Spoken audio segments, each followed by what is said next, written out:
The action takes place as the elder lies with his eyes closed and his disciples talk about how if he leaves, there is no telling what will happen to them. When Elder was young, he tried to survive on the streets, and by sheer luck he fell into the Wasan faction. Since then, he made it to the top and became an elder, a position that someone like him would never have achieved. He was able to become an elder because he lived in an era when everything was abnormal. This place has been torn apart by war for decades. Countless people have lost their lives in it. Soon, people began to refer to these times as the era of war. Many of the Wasan faction, the organization to which the elder belonged, also died. In those days, it was impossible to find anyone to take the place of an elder. Therefore, without much choice, the place went to Saken. Xiaochong was the oldest and the most educated. And so the age of war ended and peace finally came. Within the Wasan faction, Saken spent most of his time studying Murim. But he didn't take disciples because he hadn't rightfully taken the place of an elder. Siekian was too busy worrying about what others would think. And now he feels incredibly sorry and annoyed. After becoming an elder, Saken gained access to all the Murim books kept by the Wasan faction. He became even more powerful. But there wasn't much meaning in Soshang's life. He couldn't find love so simple for others. He only practiced martial arts, never even touching a woman's hand. Soshang wanted to excel at Murim, but he wasn't good enough. One of the most chaotic eras in Murim history, countless stories are still passed down. There are heroes and villains who made their names famous during that time, but Xiao Chun is not among them. He's sure he's lived his life for nothing. He regrets his life very much. The elder heard someone calling his name. Siakong opened his eyes and saw the master in front of him. The master told him that he was crying in his sleep again and saying something. Xiao Chong realized that something unimaginable had happened. Then Soshang realized that he was 8 years old, a fourth-generation disciple in the Murim. And in front of him is Master Yu. Xiao Chong is just sure that he has traveled back in time. He realized that after spending a few days in doubt, Sokian, who had been given the position of an elder in the era of war, had died. And now Saken has returned to Wasan as a child. Before the flowers were sprinkled with blood, and before the world was filled with wars. Saken was very happy to be back. He didn't know how he had gotten back in time or who had sent him here, but none of that mattered now. After a week of reflection, Saken decided once again that he could now use the memories from the past to live a new life. When Saken took the place of an elder, he learned many secrets of the Murim Alliance and the Wasan faction. He also knows all the events that will happen from now on. And now Soshang knew with full confidence that he would do it. This time it would work out. In his previous life, Soshang was strong, but not anymore. Now he's just a child barely 8 years old. And in the Hvasan faction, there is no such thing as freedom. Everyone must clearly follow the same rules. Saken was horrified at the thought of having to go through all that hellish training again. The teacher shouted for them to run without stopping. Saken remembered that child or adult, training to death didn't change. Every teacher knows the limits of their students. It is important to rest before passing out to recover. Then everything repeats again. The worst part for Soshang was that he hadn't even gotten to the training camp yet. The training center for the fourth generation is located in the Temple of Nakan.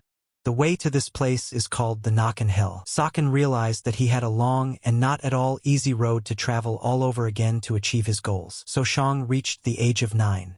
Master Yu praised the boy and said she was proud of him. At first it was strange for Soshang to be treated like a child, but over time he got used to it. On that day, the master told him that from now on he could train on his own. Siakong was very happy to hear this news. He couldn't train while the master was by his side every day. But that didn't mean he was bored. He still had to go through Nakana Hell. When he just thought he was getting better, the masters would raise the bar and make everyone suffer. Even though this is the second chance in Soshang's life, but he doesn't want to go through this hell again. Once was enough. And Saken began to systematize his memories. Even though he knows what will happen in the Murim, he doesn't know everything. Human memory has its limit, so Soshang began to write down all the important events that happened in the future. Who would have thought that he could use what he had learned? Saken was excited that he would finally be able to do what he had been waiting a whole year to do. 66 years before his death, there was a genius in the faction, famous for his hidden talent. And thanks to this genius, the secrets of Manhwa Qigong were discovered. It's the foundation of the basic martial arts techniques that everyone knew. Who would have thought there could be secrets in such a simple matter? So-shang crouched down by the tree to feel the Fayu's energy. Quoting verses near a Manhwa tree allows you to absorb its energy. And it's not just absorbing its life force. If that were the case, the tree would have been depleted long ago. Could not be called a technique. It is not taking away the life force of the tree. Qi energy does not only exist in humans.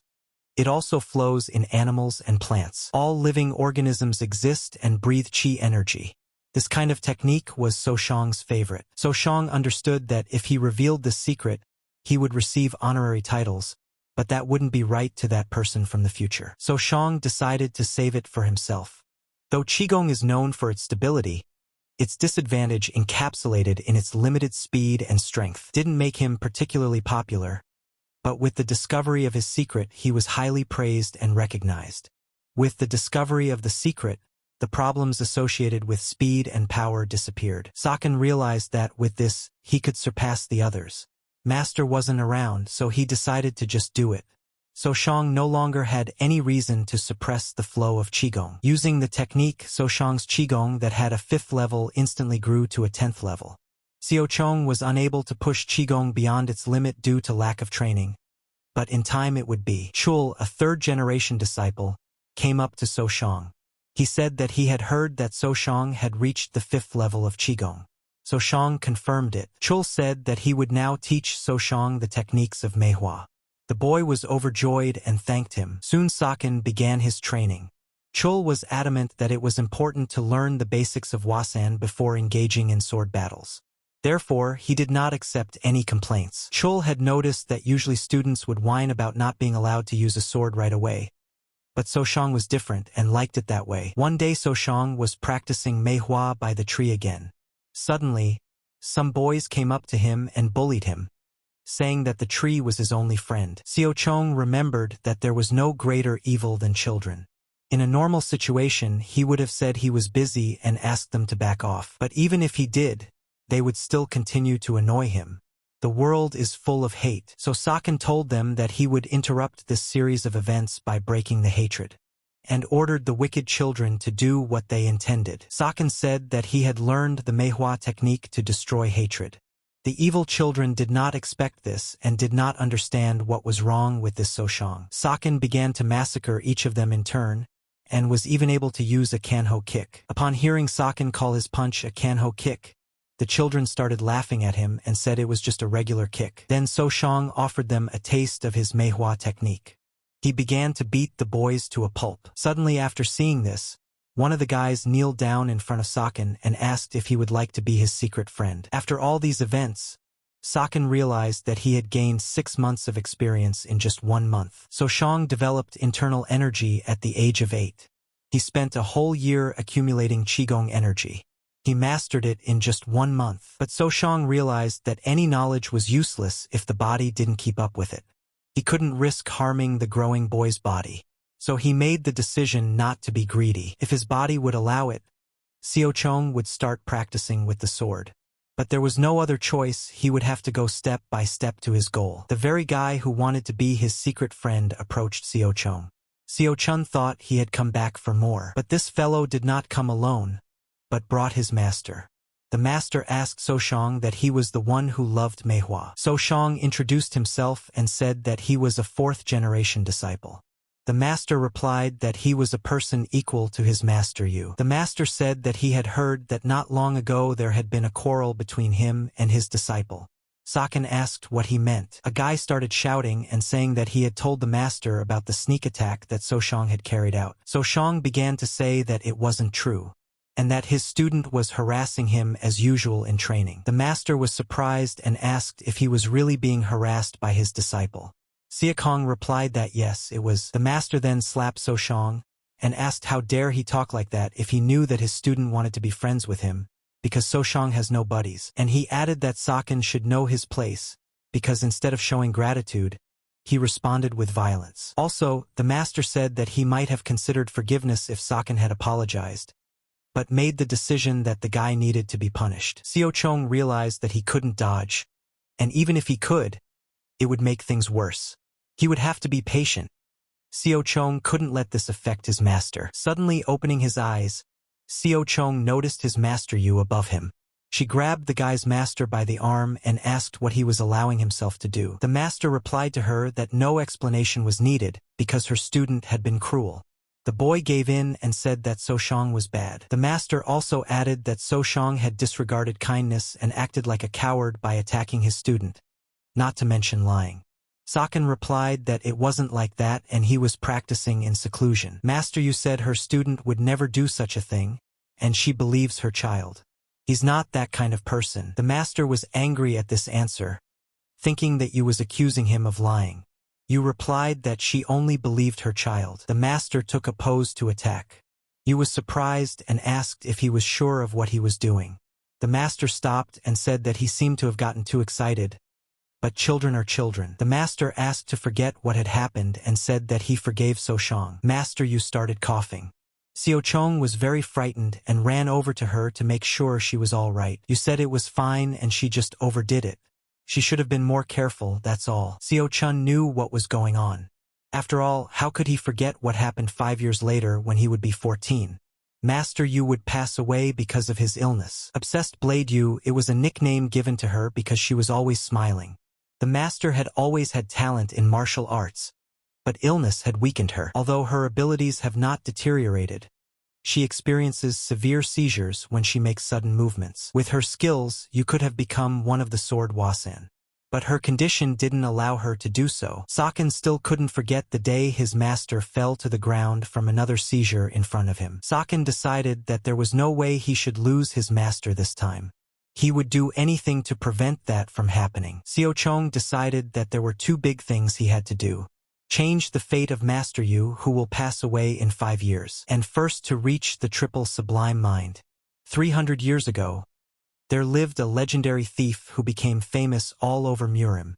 He was the triple sublime mind. He was active for a century after his first appearance, but apart from his notes nothing has been discovered. When he became inactive, the government announced to the public that he had been caught, but no one believed it. People discussed that the government had caught the triple sublime mind and thought it was nonsense. After all, neither the government nor the Murimians had found a single trace of him in the last century. But 6 years later, the legendary treasure trove will be discovered, and the world will be swept up in a storm. After this discovery, people will converge on the treasure site. It was enough to wreak havoc among the people, but it didn't cause any wars. Saken decided that, until then, he should clean the place out. After all, the treasure would allow him to gain wealth, which in turn would help him in the future. But the bad news is that there's no getting out of the Saken faction in the next 6 years. Even though 15 years old is almost an adult, but even that wouldn't give him enough freedom as an adult within the faction. Seo Chun began to think about what he should do. So Shang had achieved 2-year development in just half a month of work. Saken had known before that Zweigong was simply amazing. Seo Chong came to see his master Yu, but while he was knocking on the door, he heard Yu coughing. For now, he could only ask the doctor to examine her, but he had even rejected the requests of the Murim leaders and elders. Saken remembered something about being obsessed with rare books on medicine. Seo Chun had lost count of the number of times he had tried to bring the doctor there. If only he could get the medicine the doctor uses. But it's too expensive. And then So Shang realized that it didn't have to be a medicine, it could be a medicinal plant. These herbs can be used to both cure and enhance qi. And why didn't Seo Chong think of this before? The boy began to think that there must be newly discovered medicinal herbs. And then he remembered a fruit that would be found 20 years later. He has the power to turn an ordinary peasant into the greatest martial artist. Seo Chong hoped it would work. The fruit was found in a flooded cave north of where Saken was. The boy thought it would be easy to find because the one who found it had spread the word about its location to the world. So Shang despised himself for having only the treasure trove on his mind all this time. He decided that his mind should be more flexible. Saken came to visit the master again to inquire about her well-being. The boy knew he'd get his chance when Master attended the meeting in a week. The time came and Master Yu went to the meeting. She told Seo Chong that she would be back in 4 days. Saken decided to go after the fruit. It was not easy to get out of the faction through the various rat holes. However, he had succeeded. Xiao Chong even suggested that he could get there in just a day. The path was difficult.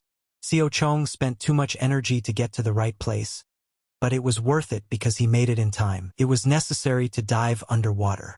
So Shang buried his belongings nearby and stretched himself properly. He jumped and hoped he wouldn't stiffen up. Siakan realized that he should have been better prepared before jumping. If it wasn't for the master, Xiao Chong would have already swam back. He immediately ordered himself to pull himself together, because this pain was nothing if he could save the master. Finally Saken swam out into the cave. It was more difficult and he thought he would freeze to death if he kept going like this. Saken decided to use the energy to create heat. He set a clear goal to take the fruit and return to the Wasan. And suddenly he finally saw a tree that shone unusually beautifully. It was amazing to see such a miracle growing in a cave underwater. Siakan noticed the fruit, however, it wasn't that simple. Xiao Chong didn't expect to see the mythical animal there at all. He noticed that judging by the size of the snake, it was at least 100 years old. But for now it was asleep. Xiao Chong didn't remember anything about the giant snake guarding the tree. The boy didn't understand why it was there. But then So Shang realized that of course he didn't remember not the snake, because this place wouldn't be found until 20 years later, and things would be different. Xiao Chong was already thinking that maybe he could escape from there. But Master Yu's fruit and health played a huge role. The guy realized that even if he came back here in a year, it wasn't a given that the snake wouldn't be there. So Shang slowly and quietly crept through the snake and saw that there was not one but two fruits. He couldn't even believe his luck. Extremely quiet and careful, Saken pulled out each fruit, and finally exhaled. Done the deed, walk boldly. The snake opened its green eyes. Xiao Chong's breath caught with excitement. It was pointless to run. Xiao Chun and the snake stared into each other's eyes for a long time. The boy was afraid to move even a little. And, miraculously, the snake closed its eyes again and went to sleep. Saken was overjoyed at his good fortune. He finally swam to dry land with the two fruits. So Shang was cold, tired, and frightened as he headed back to the faction. Now he was faced with another task. How to slip Master Yu a fruit without her noticing. The boy was in doubt whether she would take it if he said he'd ripped it off somewhere on the street. And it was better to tell the truth. The master came over and asked him what he was thinking about. You said that Xiao Chong looked as if his mind was burdened with deep thoughts. Master advised Saken that if he couldn't solve the problem himself, it might be helpful to get help from someone else. Saken realized that if she started to suspect something or ask questions, there was nothing he could do about it. It was all for her well-being. However, there is a chance that the fruit will lose its medicinal properties, and that would be the worst-case scenario. Then Xiao Chong got up the courage to offer the master a taste. He was surprised and asked what it was. Without thinking, So Shang replied that it was medicine. He knew it was too stupid, but he had to make her eat it at all costs. The master asked if So Shang had stolen it. The boy replied that he hadn't. She then assumed that he had traded it for something, but Saken denied it too. The master assumed that So Shang had tricked someone to get him. But Sokian shouted that it wasn't like that. The master asked him again where he had gotten it. And Saken told her that while she was away, he had gotten out of the faction and accidentally found the fruit. But Master Yu felt that Xiao Chong was holding something back from her. She said she could see it on his face. Xiao Chong was about to make an excuse, but Master Yu said that she trusted him. Xiao Chong couldn't believe that the master trusted him without any proof. Yu replied that if the master didn't trust his disciple, then who to trust? And if she suspected Xiao Chong of something, she would have started asking questions a long time ago. The boy was surprised. You said she didn't know what it was, but she noticed that from that day on, Xiao Chong started acting more mature. He was trying his best to hide it. The master said that she understood that So Shang had a reason for that, and it was the same reason he brought her that fruit, so she believed him. Xiao Chong thanked the master sincerely. Afterward, the master asked him to protect her while she took the fruit. Master Yu began to devour the fruit. She noticed that it went beyond any medicine she had tried. You didn't understand why her body wasn't listening. She thought that her body was failing. Master told herself that she couldn't leave this world and abandon Xiao Chong, because he was so young. At this time, So Shang was standing at the door and could not find a place to sit. Suddenly, the master came out and hugged Xiao Chong tightly. She said that he had saved her life. So Shang asked what had happened. Master replied that it seemed to be all about the life force chi. Life force chi, it is a special type of chi that people are born with.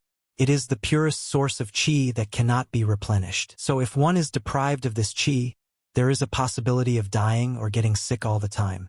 Master said that it was just her guess. But if you imagine chi as a bowl of water, then the master's problem was like a crack in that bowl. Master said that it was only natural that her body would be weakened due to training with unstable life force chi. The master couldn't imagine that the fruit would restore the destroyed chi power, whereas no medicine could. Xiao Chong replied that it didn't matter anymore. Xiao Chong realized that all that mattered was that the future had changed. With joy, the boy threw himself into Master Yu's arms. Master Yu apologized to the guy for making him worry, and said she had something for him. Unexpectedly, the master pulled out the very fruit from her pocket. Xiao Chun was surprised. The master said that she wanted him to eat it. Master asked not to say that So Shang wants her to have it just in case, because she knows her body is already fine. So Shang then asked her to eat another fruit to prove it. However, the master replied that he could use it more. Then during one of his practices, So Shang looked at the fruit and knew that now that the master's health had returned, he could cross it off the list. He suggested why not continue his workout after he ate this fruit and absorbed the surrounding energy. So Shang knew that with what he had achieved in his past life, he could have developed Manhwa Qigong any way he wanted. But he would end up drawing unnecessary attention to himself. That would lead to a restriction on his actions. So Shang decided to practice Qigong and hide from everyone by developing other techniques. He recalled the art of the purple blur. It was a technique that was only passed down to the supreme elders in the Wasan faction. But as an exception, 5 elders also learned the technique. Many were killed during the war. If a supreme elder died at that time, his disciple inherited the seat. Because of his young age, he did not yet have a disciple of his own. Keeping this in mind, the new elder considered the likelihood of his death and chose 5 elders under him to whom he passed on key knowledge. Unfortunately, the transmission of the purple blink was forbidden. With what was going on in the world, it was the only decision made. But peace had been restored and all the worst predictions had been put to rest. But there are difficult aspects to the art of purple blink. Even a practitioner of this art cannot fully realize it without reaching a certain limit. The purple mist technique is named for its color while in use. It is a power that can only be achieved by reaching one's limits. Until the user reaches a certain point, the full potential cannot be utilized. Therefore, So Shang decided that this was the perfect technique that he could study secretly. Xiao Chong realized that by the time everyone found out and started asking questions, the era of war would have already arrived. And when that happened, he could provide a good excuse. After So Shang ate the fruit, a month had already passed. Thanks to this, his body was able to absorb the energy around him without any problems. If you sum up all the chi absorbed, it would give 30 years. This made So Shang sad. His body was simply unable to fully absorb the fruit and its power. For his untrained and young body, it was simply too much. But Xiao Chong concentrated on channeling blood and qi. The master was proud that he had finally managed to absorb the fruit and put it to good use. She knew it had been very difficult, but she was genuinely glad. Master was surprised that So Shang managed to absorb half a year's supply of qi in just a couple of days. This fruit is incredible. So Shang was surprised that the master didn't notice that he was using Manhwa Qigong to speed up the process. The guy realized that the purple blink technique had been properly initiated. Now he would be able to advance to the next level. Master said that given his progress, she was thinking of toughening up his training, and suggested he start today. The master told me that she came up with these workouts while trying to cope with her terrible condition. You explained that at this moment Xiao Chong had 30 years of internal qi accumulated, and it was a huge amount. But it wasn't very good either. There is a saying in the Murim world about the body and qi. The balance is critical. The human body is much more fragile than people may think. And if there is an imbalance in that balance, the body will be damaged. Xiao Chong replied that he knew about it. But he immediately remembered that he couldn't say that he knew all the details. It might come back on him. Xiao Chong decided that from this day forward, he would absorb everything Master Yu taught him. So Shang began his training. Master told him to use up his chi and then climb the wall. Saken remarked that it was a great way to train. The human body is like steel. It becomes stronger with each blow. But make one mistake and death awaits. Siakong began to tell the master that he was in too much pain. The master replied that it might be painful. But it was only pain and it would soon pass. She was sorry that she was subjecting So-shang to this pain. But she knew that if Saken didn't do it, he would get lazy. Seo-chun shouted that it was okay, and a little laziness wouldn't hurt him. But the master replied through tears that she couldn't let him become lazy when his future was at stake, and she asked him to forgive her. Saken replied that he was fine, but asked him to find a way to help him, and promised that he wouldn't get lazy. Master replied that it's okay if So-shang hates her, so we need to keep it up, and she has faith in him. A few months later, Master Yu was already praising So-shang for doing well and the rock climbing was over. All this time, all So-shang could think about was that he hated rocks and asked the master to stop encouraging him because he was sick of rocks. So-shang realized that after training, he had grown up and reached a high level of Manhwa Qigong. Unexpectedly, Master Yu came up and called out to him. Saken went with the master and she informed him that she would be teaching him the art of sword wielding from today. Saken was glad that the time had finally come. Master said that she would now demonstrate the sword art that So-shang would use. The master told him that it was Manhwa sword Qigong. So-shang was upset, since he already knew that. Seo-chong noticed that the master had come close to his limit. He remembered that the master had passed away just before this moment. Saken thought that the master lacked insight and what if she helped her because the master deserved to reach the highest point. Siakon decided that he would do it. If the master couldn't go beyond her limits because she lacked insight, Saken would just help her. Master Yu didn't understand how Seo-chong had made such progress. A year ago, it was obvious to her that he was unusual, but who would have thought that he would become like this? Master thought he was a genius, but of course Seo-chun wasn't. He was just using what he already knew. But from the master's point of view, her disciple would be a genius, and with his skills, he could enter the Lotus Squad. So-shang asked the master to show him a different sword technique than Manhwa sword Qigong. He also said that he did not question the master's teachings in the slightest, but he would like to see a demonstration of true swordsmanship. Master Yu said that she understood and would show him 14 the art of Manhwa Qigong sword wielding. But before doing so, she asked Seo-chong if he knew anything about this technique. So-shang replied that 14 art is a technique of the Wasan faction derived from their 24 art. It starts with the Qigong movement at the curb and ends with the 14th step. The master replied that his knowledge was enough to start. Seo-chong noticed that for the first 9 seconds, the master held perfectly, but from 10 onwards, she began to have difficulties.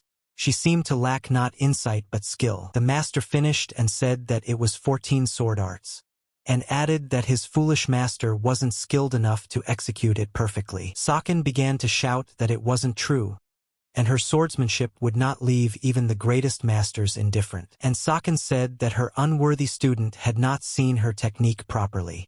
He asked the master to show her again, but only slower. The master replied that if she could do it, she knew that it was much more difficult to perform this technique in slow motion. Although the 14 Manhwa Qigong techniques were powerful, they required more concentration. Saken saw that the imbalance of the 5 elements, due to the fact that the master had eaten the fruit, her water chi was much stronger than the others.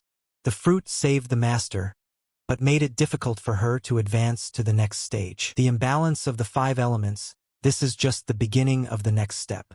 Master Yu is diligent and hardworking. It is said that her excessive persistence is the reason for her limiting limits. Some people were annoyed by her serious approach to business. No one understood what Master Yu's secret was. It's all about relaxation. Sometimes you just need to get away from everything, as Master Yu was advised by Seo-chong. The master replied that they had lived to the point where So-shang was now teaching her, and thanked the boy. At this time, the imperial palace was discussing the fact that Master Yu had done this.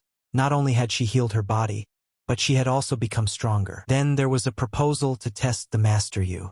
The future changed again and applied new colors. Master Yu received an assignment. It's been a long time since she received an assignment. Siakong was getting worried, but the master reassured him, since even though her body was cured, she was still not given some great mission. Master also said that she had enrolled So-shang for the Lotus Association exam, and told him to be ready. Master was confident that Seo-chung would do well, and told him not to feel that he had a heavy burden on him. It would be okay if he didn't pass the exam. After which the master said goodbye and said she had to go.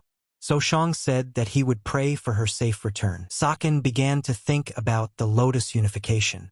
This branch, as one of the few buildings in the Wasen faction, could be visited by the fourth generation of disciples. It is also the place where outstanding fourth-generation students are chosen to train before becoming adults. So-shang didn't know what he should do. In his past life, this was really where he wanted to go. Now he doesn't know whether he should do it or not. Saken should also not forget the triple sublime mind. So-shang pondered that after 5 years, the note of the triple sublime mind would be discovered. Nevertheless, he needed to get to the strength contest quickly. Saken will need at least 1 year to accomplish everything. And he will need help from someone, but it will take 2 years to find someone trustworthy. Saken really needs at least a year, 2 years at most. In other words, he needs to get to varsity by age 13. It would be quite exhausting, waiting for the opportunity to get into a duel only at the age of 13. Saken realized that he would have to keep his strength low because he was young. He decided to show only the skills that would allow him to pass the Lotus competition. There are 3 years to wait. This year, So-shang will enter the Lotus Association and show off his abilities. Even though he hates to show off his efforts, there is no other way. The day of the Lotus unification selection had arrived. So-shang looked at the competitors and felt embarrassed to be in such surroundings. Saken walked by and one of the guys noticed that his face was very familiar.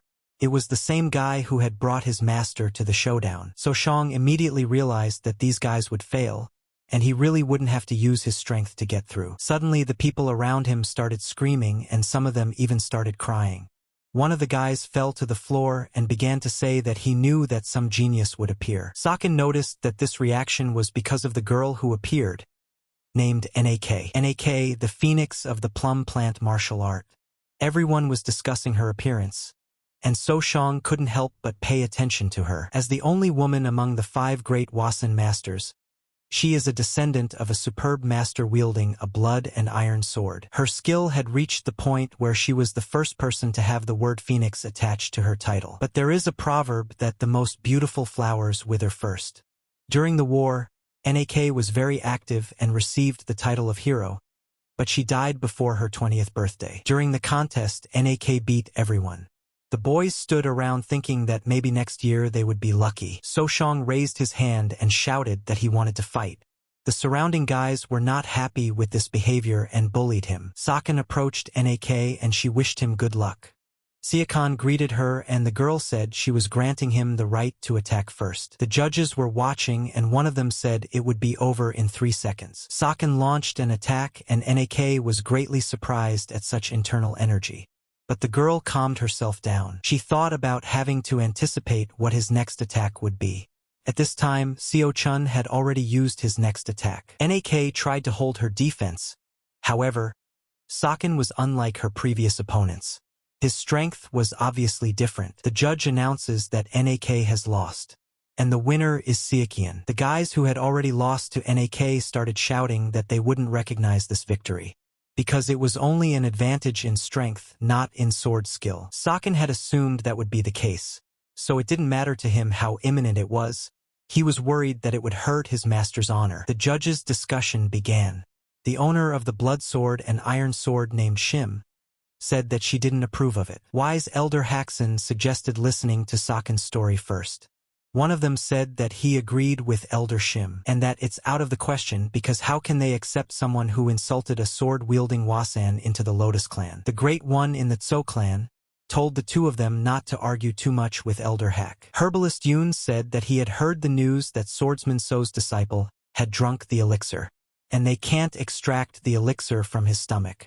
But he would like to see what effect it would have. Plum Blossom Blade Master Jekyll asked to be allowed to join the Lotus, even though he is only 10 years old and has only received half of his education. After all, no matter how talented someone might be, if they teach them even through beating them, they will become strong enough. Finally, the meeting was over, and the elders came to the general conclusion that the only ones to join the Lotus clan would be Saken and Nak. A year later, Soshang was practicing by the tree. Suddenly, Nak crept up to say hello. Soshang didn't expect it and said that if she continued to sneak around like this, he might fall into a state of chi deviation. Nak apologized for scaring him. Soshang replied that she didn't need to apologize, since she's still a big kid. Or is it because she's a student of that old lady's student? Nak was about to take offense at the joke. But Saken told her not to take offense, because admitting a mistake was the right thing to do. Nak called Saken an older brother and said she had an interesting question to ask him. Seo-chun agreed, and the girl asked to be honest with her. She asked if the abilities he was showing were really his real ones. Saken replied that she did, and reminded her that she knows Elder Shim hates him, and that's why she'd better not go near him. However, rejecting Nak was very difficult for Soshang. After all, the memories of the moment when he first saw her are still firmly seated in him. As the first in the superlative generation of the Murim faction and a plum blossom sword phoenix, she was to be praised, and countless men would try to win her over, since her abilities and reputation were much better than Soshang's. He would only follow her without having the slightest bit of courage to speak to her. A few years later, Nak had become beautiful to the point where it was said that she was the most beautiful warrior of Murim, and at the same time she became a hero. Saken, being nothing, followed people for several years, several decades, until he died. Seokong told himself that now he had to be patient a little longer.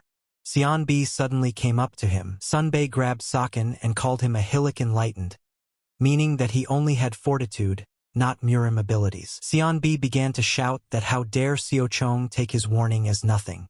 He had clearly told Seo-chun not to hang around Princess Nak. Seo-chong began to explain that it was a misunderstanding, because he couldn't ignore his order, and that Seo-chun had only given her a message from the teacher. Sunbae calmed down and let the guy go, calling him an insolent bastard, going about his business. Saken calmed himself down and said that he should just be patient, because there wasn't much left. After everything, Soshang went to the herbalist for an examination.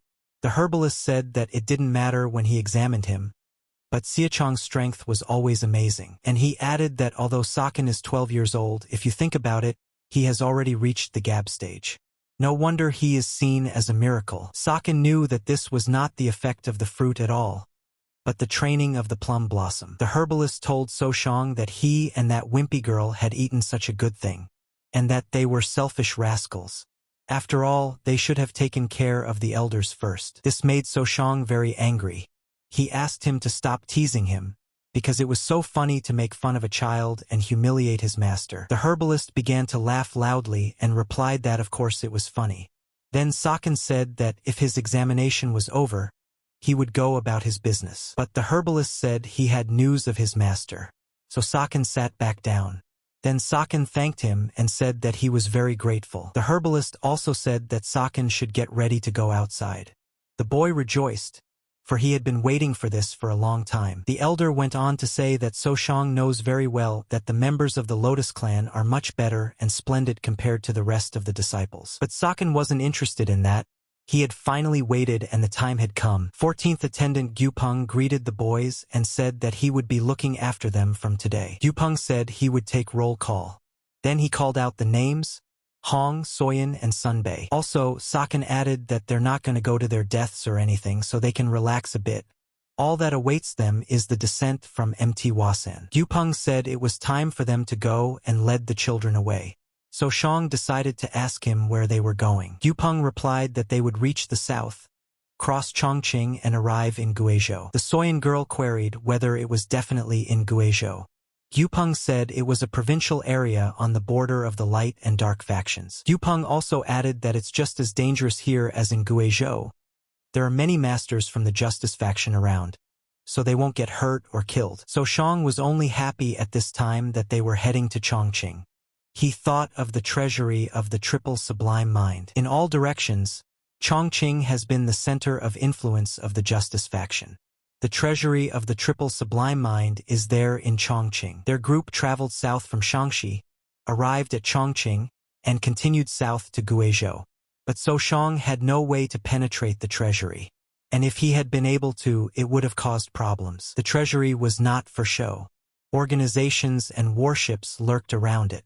For now, he could not act. Sunbae spotted a ship and asked the elder what kind of ship it was and where it was going. Soyeon told him to look at the sail, and Gyupeng told him that the ship was called a hosen, a kind of border ship. The man who was driving the boat asked them to quiet their killing intent for now and calm down. The ship approached, and the man from the ship apologized for interrupting their journey in such clear weather. He also added that they are members of 18 pirate groups that protect the waters of this river.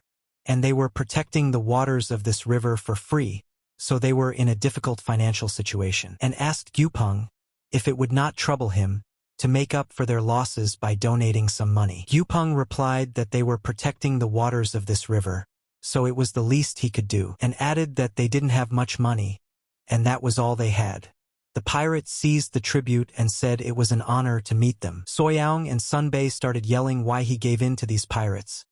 After all, they shouldn't just let them get away with it, and that even if they don't have experience fighting on the water, pirates are nobodies against the swords of the Wasan. Gyupeng became very angry and shouted for them to be quiet, and he apologized to the man who was driving the boat, explaining that the two men were too zealous. Gyupeng asked if they seriously thought he was afraid of the pirates, giving some money without creating conflict. If they did otherwise, it could cause problems. Soyeon and Sunbae didn't understand what problems the older man was talking about, and he said that, for starters, a whole country couldn't be guaranteed to contain every pirate, and asked if they knew why. And then Saken replied that because pirates are experienced sailors and they have an advantage on the water with their attacks. Gyupeng confirmed and said that if someone decided to run away, the news would immediately reach 18 factions. Gyupeng asked the question of who they thought would be the victim in this situation. If not them and not the Wasan faction. And Gyupeng explained that the victim would be this honorable citizen leading the boat. And even if they killed a few pirates, the pirates wouldn't even lay a finger on the Wasan. But their target for retaliation would be the boatmen. Soyeon began to scream that it wasn't their fault. Gyupeng said they don't say who is right or wrong. It's no secret that the 18 faction is going down the wrong path. It is natural for them. And also Gyupeng added that if the guys are not going to take responsibility for the life of a boater, it would be best to leave it at that. And if word of this spreads, no one else will offer them their boat and escort. And for this to stop, 18 factions must disappear. But their size and power is not so small. Not only the Wasan faction, but also the Murima alliance must begin to take action. So it's also inappropriate. Gyupeng asked if they knew why, and Soshang replied that it would upset the balance. Because the power of the most powerful organizations creates a perfect balance.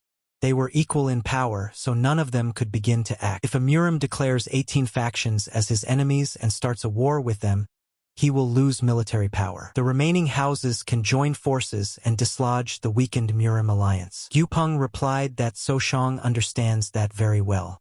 And he added that the guys know it too, they just don't want to admit it. Gyupeng said that it wasn't that he didn't understand their hopes, but great power comes with harsh reality, and they needed to think about it. Finally, they arrived in Guizhou. Gyupeng said they had business there and needed to hurry. There they were met by the king of merchants Li. His name is not very well known now, but in the future he would be the first merchant in the central areas. Saken realized that the king of merchants was not someone to be enemies with.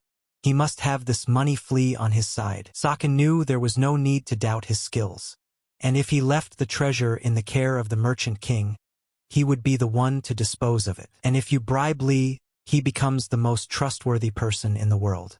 And it's noteworthy that Seo Chun can safely leave him the treasure. An unknown man approached Gyupeng.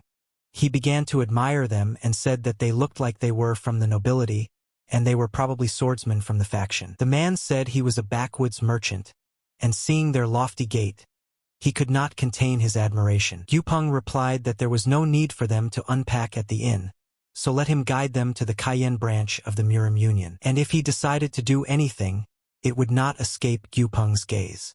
The man bowed politely. Gyupeng told the boys that if their destination was Murim, they would not have to stay in Murim. And if there was nothing else in sight, they would be accommodated there. A merchant from the hinterland was surprised that they were providing accommodation in Murima, so he asked Gyupeng what his name was. Gyupeng gave his name and said that the man was very enterprising. The merchant thought that Gyupeng was a big shot. The merchant could not stop and said to himself that he had some extraordinary premonition, for these were disciples from the great Wasan. Sunbei couldn't stand it and told the merchant to be quiet because he had already lost all shame. Gyupeng asked Sunbei what his manners were. After all, he is a faction resident and should be neat. The merchant apologized and said that he seemed to have caused some embarrassment, and he should make up for it in the future, and asked me to follow him. The merchant led them to the Kayan office and told them they were there. He quickly went about his business. They were met by the Cayenne branch manager, Shin.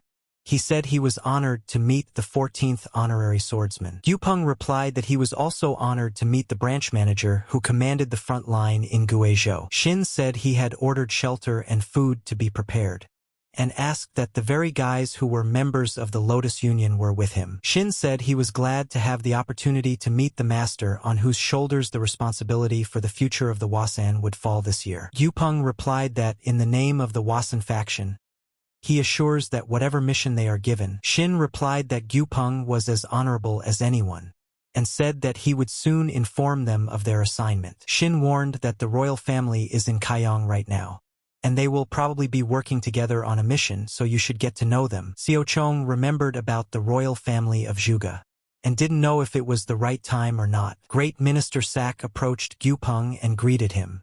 Gyupeng was glad to see him after 3 years. Sak asked if those youths behind his back were from the Lotus Union. Gyupeng confirmed. Sak said he had just brought the royal family to make her a great young generation in the faction, and if all goes well, he'd like to create a place to negotiate in harmony. Sak introduced his nephews and nieces.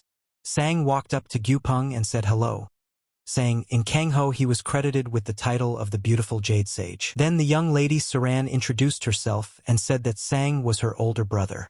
Xiao Chun shouted her name in surprise. Saken immediately apologized.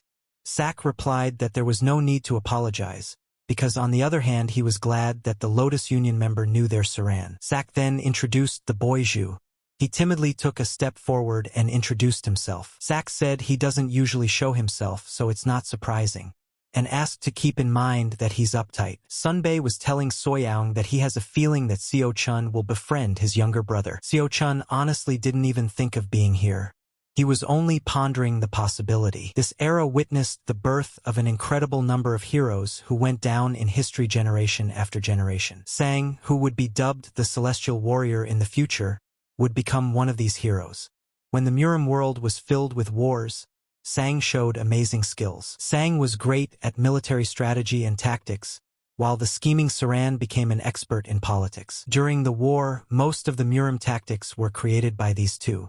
People even thought that Zhu had been reborn as a boy and a girl. Zhu, who was evaluated a little later, became a priority wanted along with those two.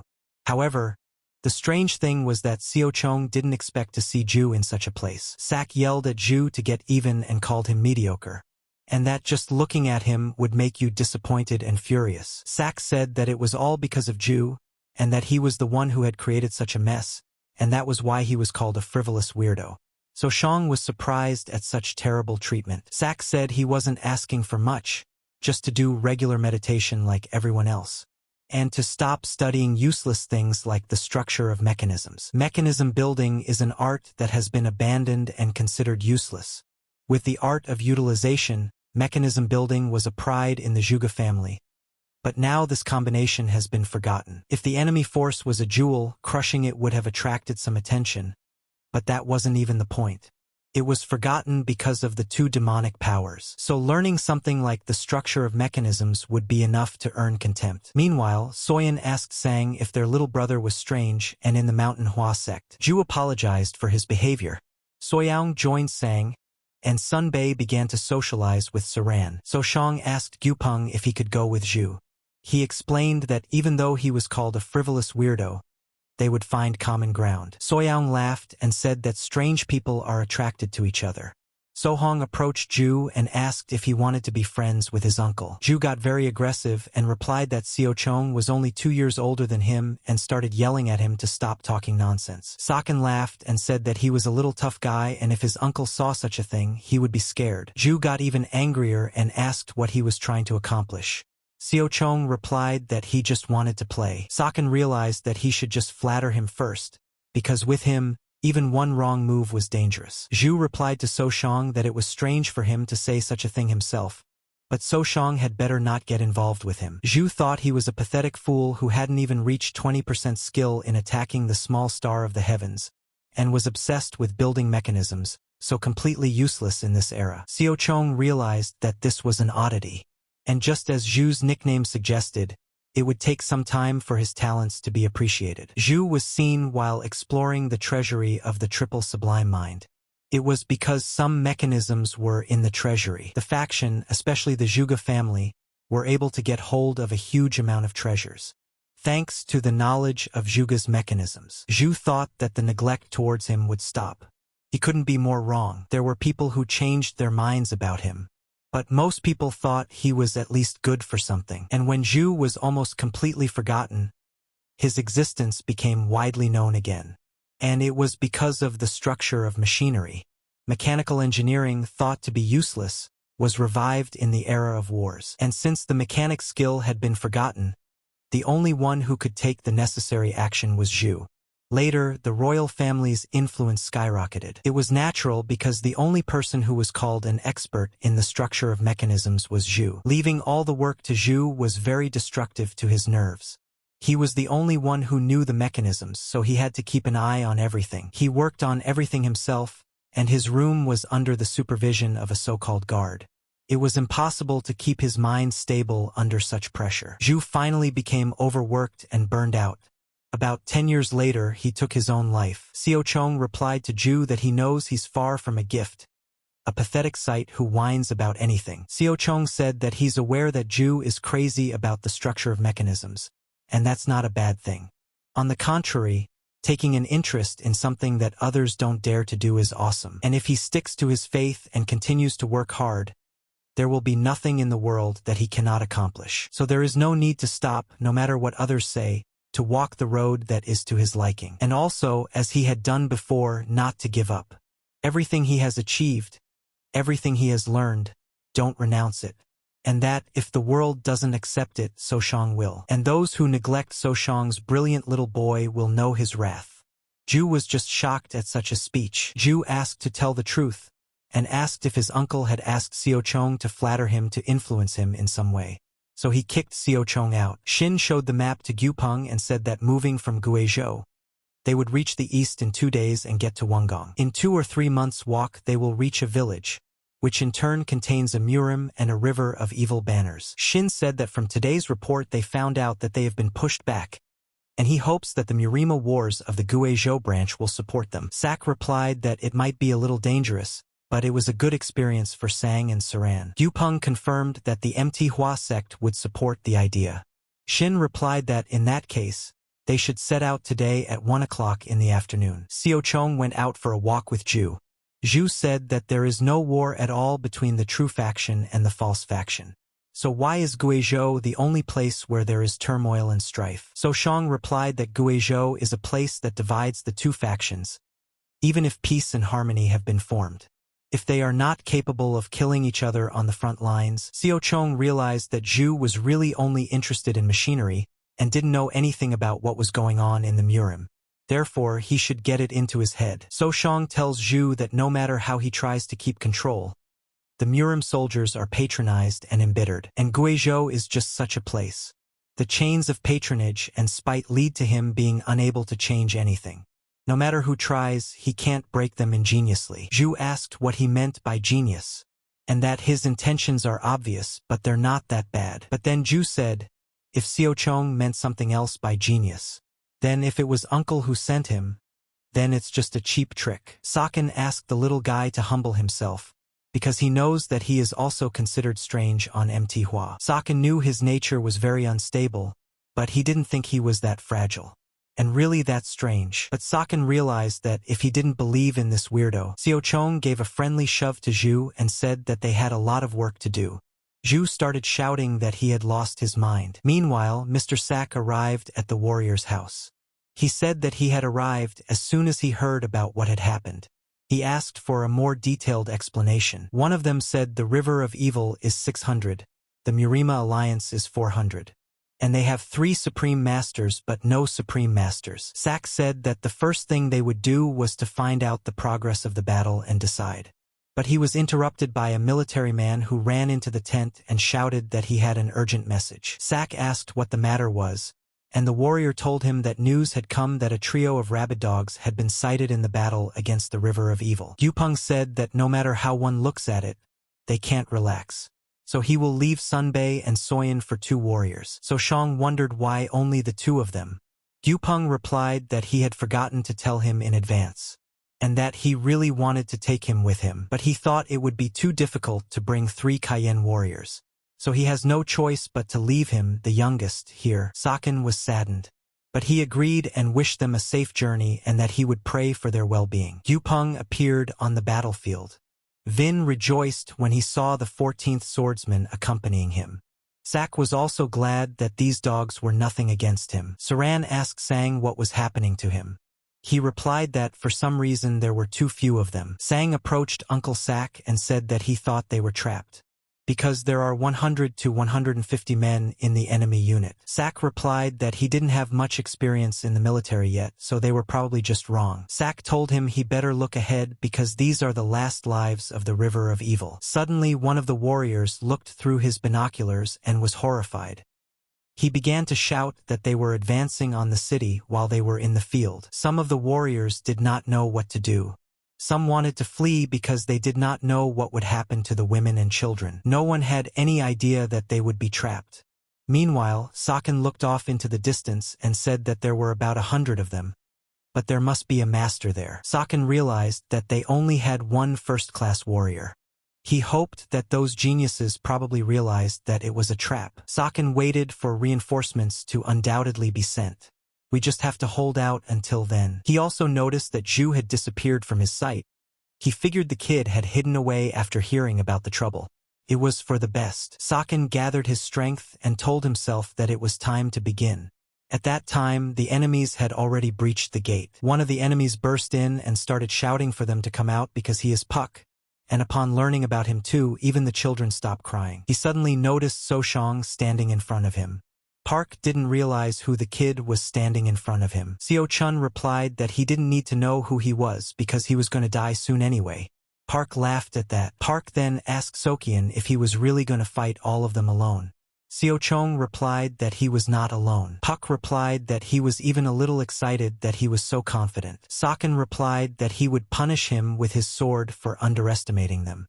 The fight began. Another of the enemies asked So Shang what makes him so confident, and attacked the guy. Saken did not expect it, for he was always behind. The enemy asked if he had wet his pants from fear, but Saken pulled himself together and realized that now it was his turn to go forward. So he started to hold his defenses. So Shang began to apply the Manhwa Qigong technique, the butterfly dance, and also the overthrow of sensual beauty. Saken was able to defeat one by one. He also used the plum blossom technique. Park was watching this and he became enraged, shouting and asking So Shang who he was. The guy replied that he was just passing by. 30 minutes before, Saken had tried to create some tactics with the remaining warriors in the city. Saken said to wait for them in front of the gate, blocking the enemies from rushing in all at once. And second-class warriors need to stay close and ensure in places where their help is needed. And finally in the center will fight Saken with one enemy after another, and this way maybe they can win. One of the warriors didn't believe in Saken at first, but after seeing him in battle, he realized that they had the Hosen's backing. Saken told him to be on guard because the enemy is pushing too hard, and that he understands his feelings, but they are too few and need to stick together. Another enemy attacked Saken, shouting that Saken would die this very second. However, the guy managed to apply defense in time. The enemy began to laugh, that it was not the faction of the Hosen that was clamoring for honor that was kicking. Saken answered him. At first he was a convinced swordsman, but having been to war he changed his mind. Saken defeated him. One of the enemies began to shout that 30 warriors had already fallen. Pak heard this and became angry. He ordered him to think positively. After all, if they fought hard against 30 men, they must be exhausted. Puck realized that he couldn't back down any longer. Maybe ordinary people could, but since he was responsible for all of this, he would definitely be persecuted. Puck shouted to his warriors that whoever killed this boy would be reported to the senior officer and gifted with gold. Hearing the word gold, the enemies became even more furious and with frenzied eyes saw So-shang's prey before them. Saken realized that this was now a real ambush. Just as suddenly, 1,000 arrows appeared in the sky. The enemies couldn't understand where they were even coming from. Zhu at this time was standing with a bamboo crossbow in his hands and was happy with his success. So-shang realized that this was definitely what the Tang clan of Sichuan had used during the war. And being men of honor, they were embarrassed to use Zhu's invention because it's a killing device, so they sold it to the Tang clan. Xiao-chong admired his little boy. He knew that Zhu would definitely become an outstanding person in the future. Xiao-chong shouted to Zhu that it's a great job and no doubt he's a genius. So he needs to help his big brother and they will do it together. Zhu didn't blurt out much praise and replied to So-shang that he was talking nonsense again. Puck at this time shouted to his dogs to charge in and destroy everyone in their path. Despite his age, Saken fought honorably and protected the women and children who relied on him. The guy noticed that his warrior spirits were down and they were exhausted, so he decided to cheer them up. He shouted that he was Saken of the Hosen faction, and he was asking for support from the glorious warriors. The warriors realized he was still a child, but they believed in him and shouted for everyone to follow young Master So-shang. Park didn't understand what this guy was doing. He was sure it was a bluff, since Xiao-chong had fought without rest and was surely exhausted. Xiao-chong replied that under normal circumstances that would be the case, but not in his case. Something like this wouldn't even make him sweat. Saken began to advance on their horde and Puck's dogs began to run away. Park didn't expect that and started running away. Sukong managed to grab him in time and told him that Park wasn't going anywhere. He wanted the details of the operation from him. Park began to shout that he didn't know much and asked to be released. Siekian replied that he would have to kill him in that case. Park promised to tell whatever he wanted to tell and would do whatever Xiao-chong said. Finally, Gyupeng, together with Mr. Sak, arrived at the gate of the city. When they saw the broken gate, they were afraid to see what had happened. But when they entered and saw the mountain of defeated enemies in Saken, they realized that the warriors had defeated them. Sak began to question the older warrior and said that even though the Evil River's troops consisted of third-grade warriors, but how did he single-handedly defeat an entire 100? The warrior began to shout that it wasn't all his fault, but young Master So-shang's. Sak was angry and ordered him to tell it like it was. After all, everyone knows he is only 12 years old. The warrior shouted that it was true, and yet he had seen it with his own eyes. Then Sak replied that if he was saying that all the warriors of the River of Evil were third class, and half of them ran away in fear, then maybe there was some truth to it. Saken justified everything by saying that he has a lot more inner energy than his peers, and that played a big role. Gyupeng praised the boy. He had looked over So-shang before, and although his fighting skills were average, but his foresight and inner energy were impressive. Gyupeng knew that usually if one participated in a real battle at such a young age, their body would become frozen. So-shang on the other hand fought calmly and led the warriors. Gyupeng truly believed that young So-shang would become a key figure in the future. Sak decided to celebrate the victory and they had a feast, in gratitude for the labors shown by his faction friends. Xianbi walked up to So-shang and said that he was now in a completely different light. It was nothing compared to what the elders had done. Sang and Saran also congratulated Sohyun on his victory. Soyoung too admitted that she had underestimated him. The boys were sitting at the same table and all rejoiced at their victory. However, only little Zhu was absent. Zhu was sitting alone at the door of the hall where the feast was being held. Suddenly, So-shang opened the door. Zhu asked what he wanted, and then Zhu asked Xiao-chong to keep it a secret that he was using a bamboo crossbow, because using a concealed weapon in such a prestigious faction is humiliating. Xiao-chong replied that, to be honest, they had won because of the little genius, and if he hadn't been there, Siekian would be dead. But Saken added that it's unfortunate they have to keep it a secret, but at least Saken acknowledged Zhu and asked him to cheer up. Zhu thanked him and said that the great man was not him, but So-shang. So-shang laughed and said that he had finally realized the greatness of his older brother, and he added that he need not be envious as he was lucky enough to consume the miracle cure, and if Zhu takes it, he will be equal to him. Zhu was surprised and asked what the miracle medicine was. Xiao-chong replied that yes, The martial artist has a complicated fate. But no matter how difficult it is, the medicine simplifies everything and solves any problem. Zhu replied that, if the world was like that, there would be plenty of martial artists. So Shang then asked what he would say if his older brother got him the medicine. Then Zhu replied that if it was true, he would not only be his younger brother, but also his subordinate. And he hoped that Xiao Chong would remember that promise. A crowd of people stood at the gates of the city. A man approached and the guard asked the purpose of his visit. The man replied that he had come to congratulate the victory because he wanted to present a gift to the 14th sword attendant. Yupeng announced to his boys that today he would teach them how to deal with people. And he explained that when they received a gift, if they asked for a favor, it was better to refuse, because it's taboo for a Taoist to be greedy. One should always accept moderate gifts. And if the gifts are expensive, the attitude towards them may change. Also, if someone's tone promises anything, that person should be avoided. Communicating factions like theirs is a heavy burden. The boys went with Yupeng to receive congratulations and gifts. Someone came from Sichuan. Some came just to express their gratitude and bestow warm words. Some praised the lotus unit. The gifts were different, to taste and color. Sometimes nice, sometimes not so nice. But there was only one person So Shang was waiting for. The guy knew that he definitely had to be around here somewhere. He was waiting for the king of Li's merchants. Guy had done a lot to help him and was waiting for him to show up. Suddenly a man came up and said hello. He said that they had met again. Saken looked and remembered it was that small merchant, but it definitely wasn't him. He might have changed his name, but his passion for money is matched only by the amount of his fat. It is also his great pride that, even if it were necessary for him to confront the union of the Murim, he would not retreat. So Shang realized that he wouldn't act like an ordinary merchant and didn't possess an average physique. Saken decided that when it was over, he should be sure to check the visitor's book. The merchant told Yupeng that he had heard the news and marveled, and that, usually when talking about sword masters, the Hosen faction rises above everything. Yupeng replied that he had already talked to too many people, so he was declining.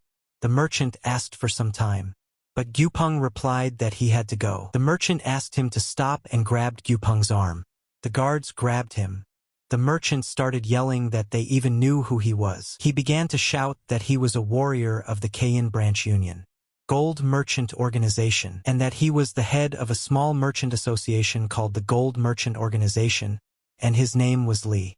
It was as if it hit Xiao Chong. Merchant Li went home upset, but So Shang stopped him and said hello. The merchant was greatly surprised. The merchant apologized to him for the trouble he had caused and asked him what had brought him here, if it was the 14th swordsman's orders. Saken replied that he had made that decision on his own and had business to attend to the merchant. Saken suggested walking somewhere else and talking there. The merchant agreed. Li sensed that there was something to it, and it smelled like money. So he gladly followed the boy. So Shang suggested that we skip the pointless talk and get down to business. He asked the merchant to speak freely. Saken said that deals were usually based on trust and manners. The guy clearly understood that if he needed his help in the future, it would be better to establish an equal relationship. The merchant asked what Saken meant by business. The boy replied that he was interested in the business he proposed. Li replied that honestly, even he didn't think there was anything special about a petty merchant like him. And he doesn't understand why Xiao Chong trusted him. And added, besides, apparently Saken had come there without putting the 14th sword attendant and the rest of the Lotus squad members on notice. So Shang said that he had an interesting proposal. The merchant was very interested, but Saken also added that he would like to know about his business first. The merchant of course agreed. Li said he calls it a business to make it sound bigger, but it's really nothing special. They sell the most popular product, rice, but the whole point is that Li wants to sell rice as military provisions. Then So Shang said that it turns out he needs a chance to become a war merchant. Saken asked if he needed financial support. Li replied that there was nothing wrong with that, and they needed help of a different kind. So Shang said he was willing to listen. Li replied that the question was a bit sensitive and asked to listen to the end. Then the merchant said bluntly that they needed connections. No matter how, he needs permission to trade militarily. The merchant can't get the full, but he can prepare the partial. Saken replied that he won't get angry in the conversation, so the merchant can talk. and the guy won't judge until he listens. The merchant then asked that being a member of the Lotus Squad, So Shang must have visited with Gupungam to the meeting place where the head of the Kayan branch was located. The fellow confirmed. The merchant then assumed that he knew about the conflict in Guizhou. So he asked So Shang to tell him about the areas that were cut off or having trouble replenishing supplies. As Xiao Chong heard, Li's greed is no joke. And the person who originally helped the merchant is also insane. And judging from the situation, he's asking for information that's supposed to be secret. Xiao Chong realized that the merchant king was not the kind of person who could distinguish between good and evil. The word gold in the name of the organization is not just for nothing. He is only interested in money. Xiao Chong had expected this. Saken replied to the merchant that he could help, but everything would be limited to Wannan County. Li, of course, agreed. Saken also added that in a normal situation he would have said no, but he thinks the merchant knows the reason. The merchant thanked Saken for listening, and frankly he's surprised his head is still on his shoulders. And now Saken said that the time had come for his proposal. The merchant promised to listen. So Shang didn't hold back and immediately asked if he knew anything about the triple sublime mind. The merchant immediately realized that it was about the treasure tomb of the three-eyed ghost thief. So Shang said the fruit he ate a few years ago was originally found in a tomb, not an underground cave. So Shang asked the merchant what he thought about it. Li could see in So Shang's eyes that he was not lying. The merchant replied that if the treasury really exists, how does So Shang plan to move all those treasures without anyone noticing? It's impossible, and continued that So Shang is a Lotus Squad slain, and he may not worry about his safety. But Li is an ordinary merchant and will definitely be killed by robbers. Xiao Chong replied that there was no need to take everything. He asked Li to gather the men to go with him to the treasury and take only the most precious things. Saken also added that the merchant should keep it a secret, and then he would suggest that the military of the Vannan detachment give the replenishment of supplies to the control of the Gold Merchant Association. The merchant replied that he understood.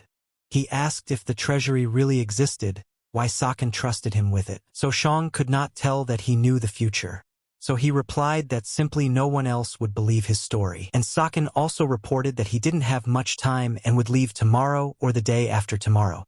The merchant promised that he would do so. The merchant realized that if it was real, it was a serious matter. And even if it wasn't the treasury of a three-eyed ghost thief, getting the upper hand in Vannan's military trade was worth it. So Shang and the merchant made a deal. The next day, Gupeng told his men that they were to return to Hosen tomorrow, so they had to get ready. Soyan ran up to Gupeng and asked that weren't they going to go see the Shaolin Temple, the mutant faction, or the Murima branch. So Shang hoped the petty one would agree. But Gupeng replied that he too wanted to show them as much as he could. But as it was, it would be difficult. Sunbei began to say that the squad's first outing into the world served to sightsee and gain experience, and it shouldn't be dangerous like this. Gupeng replied that fortunately they were not hurt. But the head office was concerned about them and unanimously decided to bring them home, so there was no choice. So Shang's thoughts split into two sides. On one side, the royal family had also been ordered to return, so he would be able to go to Chongqing. But on the other hand, he can't ask the king of merchants to go with them. Even if they went to Chongqing and plundered the tomb, he would need to return to Guizhou. So they went back to the river. At this time in the evil river, a subordinate came to Mr. Chion and said that there was news that the 14th swordsman would soon arrive at the Yangtze River. Chion was enraged and said that even the execution of those who attacked the Wenan and escaped would not quell his anger. And did they really think they would get away unharmed? He told his subordinate to teach those Kosan bastards a lesson. And don't come back with bad news. Gupeng and the boys and the royal family arrived at the port of the Yangtze River. Sak noticed that Gupeng was acting strangely somehow and asked him what was wrong. Gupeng replied that it was nothing serious, he just thought there weren't enough ships. Usually at this time of the year, many people gather there to enjoy the beauty. Sak replied that Gupeng had just become quite wary because of what had happened in Wenan, and he should rest. Gupeng took a deep breath and enjoyed the surrounding beauty. Then he looked into the water and began to shout. Gupeng shouted for Murim warriors to guard the Lotus unit and the royal family. Sak couldn't understand what was happening. Suddenly, armed men appeared on the cliff. One of them said that the 14th swordsman actually had a keen sense of intuition. The enemies jumped off the cliff right onto their ship. Sak realized they were pirates of the 9 seas. Gyupeng told them that if they had confused their ship with some other ship, he would forgive them, and ordered them to get out. One of the pirates laughed and said that they had met before, so he was definitely not wrong. The pirate said he didn't introduce himself last time, so he doesn't remember him. The pirate said his name was Yuk, and thanked him for the payment he received earlier. Sunbei immediately recognized this pirate. Sak also knew that Yuk was one of the 100 greatest masters, the spearman of leaping water. Gyupeng realized that it was indeed a leaping water spearman, and he asked what he was forgetting on this ship. Yuk told Gyupeng to listen to him carefully, and that they were pirates of the 9 seas, guardians of the Yangtze River. Since long ago, if anyone wants to cross the river, they must pay a price. But Gyupeng defamed them by calling them thieves and did not pay the toll. Saken began to shout that it was all lies. Yuk replied that they weren't the ones who went up against the Lotus Squad and the stubborn children of the royal family, and that it was those kids who suddenly said they wouldn't cooperate with the pirates and pointed their swords at them. Sang at this time told his uncle that it seems like something is going on, and it doesn't look like these people will just let them go. Gyupeng asked that was why there were so few ships in the harbor. Yuk replied that young Murin blood was hot and it was natural to make mistakes without knowing the balance of power. Yuk reiterated that the territory of the river is the territory of the pirates of the 9 seas, and that they cause trouble, and so they, as guardians, protect the peace and law of the river. Yuk ordered to attack and spare no one. Gyupeng and the others had no choice but to hold their defenses. Siakan couldn't understand what was going on. Xianbi jumped forward and told Xiao Chun to hide behind him. Xiao Chong didn't understand anything. If they had fought with the leaping water spearmen, there was no way he would forget. It hadn't happened in his past life. Soshang gathered himself and realized that there was no time to think about it, as Gyupeng was at a complete disadvantage in this battle. Saken clearly understood that he had to help the 14th swordsman, but he couldn't die here, and Zhu were standing aside. One of the pirates shouted for the girls not to be killed. Saken ran up and struck the pirate who was not far from them. Sohyun called him brother and told him to be careful. Sunbei shouted that Siakan had gone crazy. Siakan replied that he would help Gyupeng, so there was no need to voice his concerns. Soshang headed toward Gyupeng. Xianbi tried to stop him and shouted that he shouldn't do that and offered to go with them. Saken began to attack the pirates. Sak and everyone around him couldn't understand what was happening or how he was doing it. Saken turned to the pirates and said he didn't have time, so let them all attack at once. One of the pirates yelled that he was a complete idiot and ordered him to kill this guy faster so he wouldn't present himself. The pirates attacked the guy, but he held on very tightly. Saken shouted to the warriors that he could no longer cover everyone and asked them to focus on defense instead of offense. Saken began to use the Manhwa lightsaber technique, but the guy didn't expect that it still took some getting used to. The pirates from the cliff watched the battle. One of them said that the captain should be warned. The other replied to him that he did indeed think that the lanceman of galloping water would lose on water. Yuk was fighting Gyupeng at this time, as he suddenly noticed his subordinates falling from some boy's sword. Gyupeng fought honorably, but suddenly his sword began to shake. Yuk knew that, in comparison, his unshakable water spear martial art leveled out the shaking, becoming terrifying. Yuk had learned enough about how amazing the art of wielding a Hosen sword was, but he decided it was time to reveal the winner between him and the 14th sword. Gyupeng realized that this was a bad thing. He knew that Yuk was still sizing him up, and if he fought at full strength, Gyupeng wouldn't last long. The body of his subordinate flew over Yuk. He didn't realize what the hell. At this time, Siakan stood behind him and greeted him. Gyupeng asked in surprise what he was doing. Soshang replied that he understood his feelings, but now was not the time because they didn't know what those pirates on the cliff would do. Surik told Gyupeng that he wouldn't believe it, but young Master Soshang had wiped out most of the pirates. Sang pulled her aside and said she was too forward. Gyupeng was greatly surprised and said that if they got out of there alive, they would talk about it later. Soshang said he would help, but Gyupeng stopped him and said he'd better not stir at his feet. And he added that he knew that Soshang was hiding his real strength, but the opponent was too strong. And if Saken interfered, instead of helping, he would only be a hindrance, and asked to leave Yuk to him. Gyupeng continued to battle with Yuk, but Yuk clearly had an advantage over him on the water, and was showing good techniques with the spear. Yuk started laughing and shouted that all his efforts were useless. He kicked his foot on the floor of the ship, and the ship lurched to the side. Gyupeng fell. Yuk seized the moment. Saken couldn't stand by and watch Gyupeng attack. He attacked the pirate. Yuk got angry and started yelling that he was an arrogant child. Seo Chun told him to stop already. Saken gathered all his strength and used the Manhwa's non-spewing lunge technique. And then a flurry of Manhwa attacks. But Yuk didn't put up with such antics for long. He used a technique and started spinning the whole ship clockwise on the water. The spear flew straight at Soshang, but the guy realized that this was his chance. Yuk flew with his spear at Soshang with full confidence of his victory. But he didn't expect the boy's sword to hold back his spear. Gyupeng made an attack on Yuk while Soshang held back the attack. Gyupeng praised him and said good job. Gyupeng reminded the kopecker that he had been careless. Yuk couldn't believe that he had been defeated, but then he interjected again as Gyupeng called him. He swung his spear straight at him. Yuk missed Gyupeng's body, but he broke the ship into two halves and everyone began to roll into the water. Sak was barely floating in the water. One of the warriors shouted for him to swim to him. Gyupeng ordered everyone to grab onto that rock. Gyupeng looked around and asked if everyone was there. Soyeon began to shout that she couldn't see brother Seochong and Ju. They began to shout, but they were nowhere to be found. 3 weeks later in Guizhou, Merchant Li couldn't get enough of the money. He walked around with them in his arms, kissing them and saying he loved them to death. He knew he owed a great debt to Mr. Seochong. If it weren't for him, he'd still be licking someone's ass. The merchant wanted to pay him back, but Seokong was no longer in the world, so he could not do so. Li began to cry and said that if Seochong could be reborn, he would give him the silver coins. But he quickly came to his senses and began to say that silver coins are a bit too much. And Seokong is no longer in this world. And how could a dead man use the money? So he decided to just pray. He had almost forgotten Seokong's name for prayer. A subordinate walked in and said that a martial arts master wanted to meet with him. Li asked if he looked rich. The subordinate replied that he looked absolutely beggarly.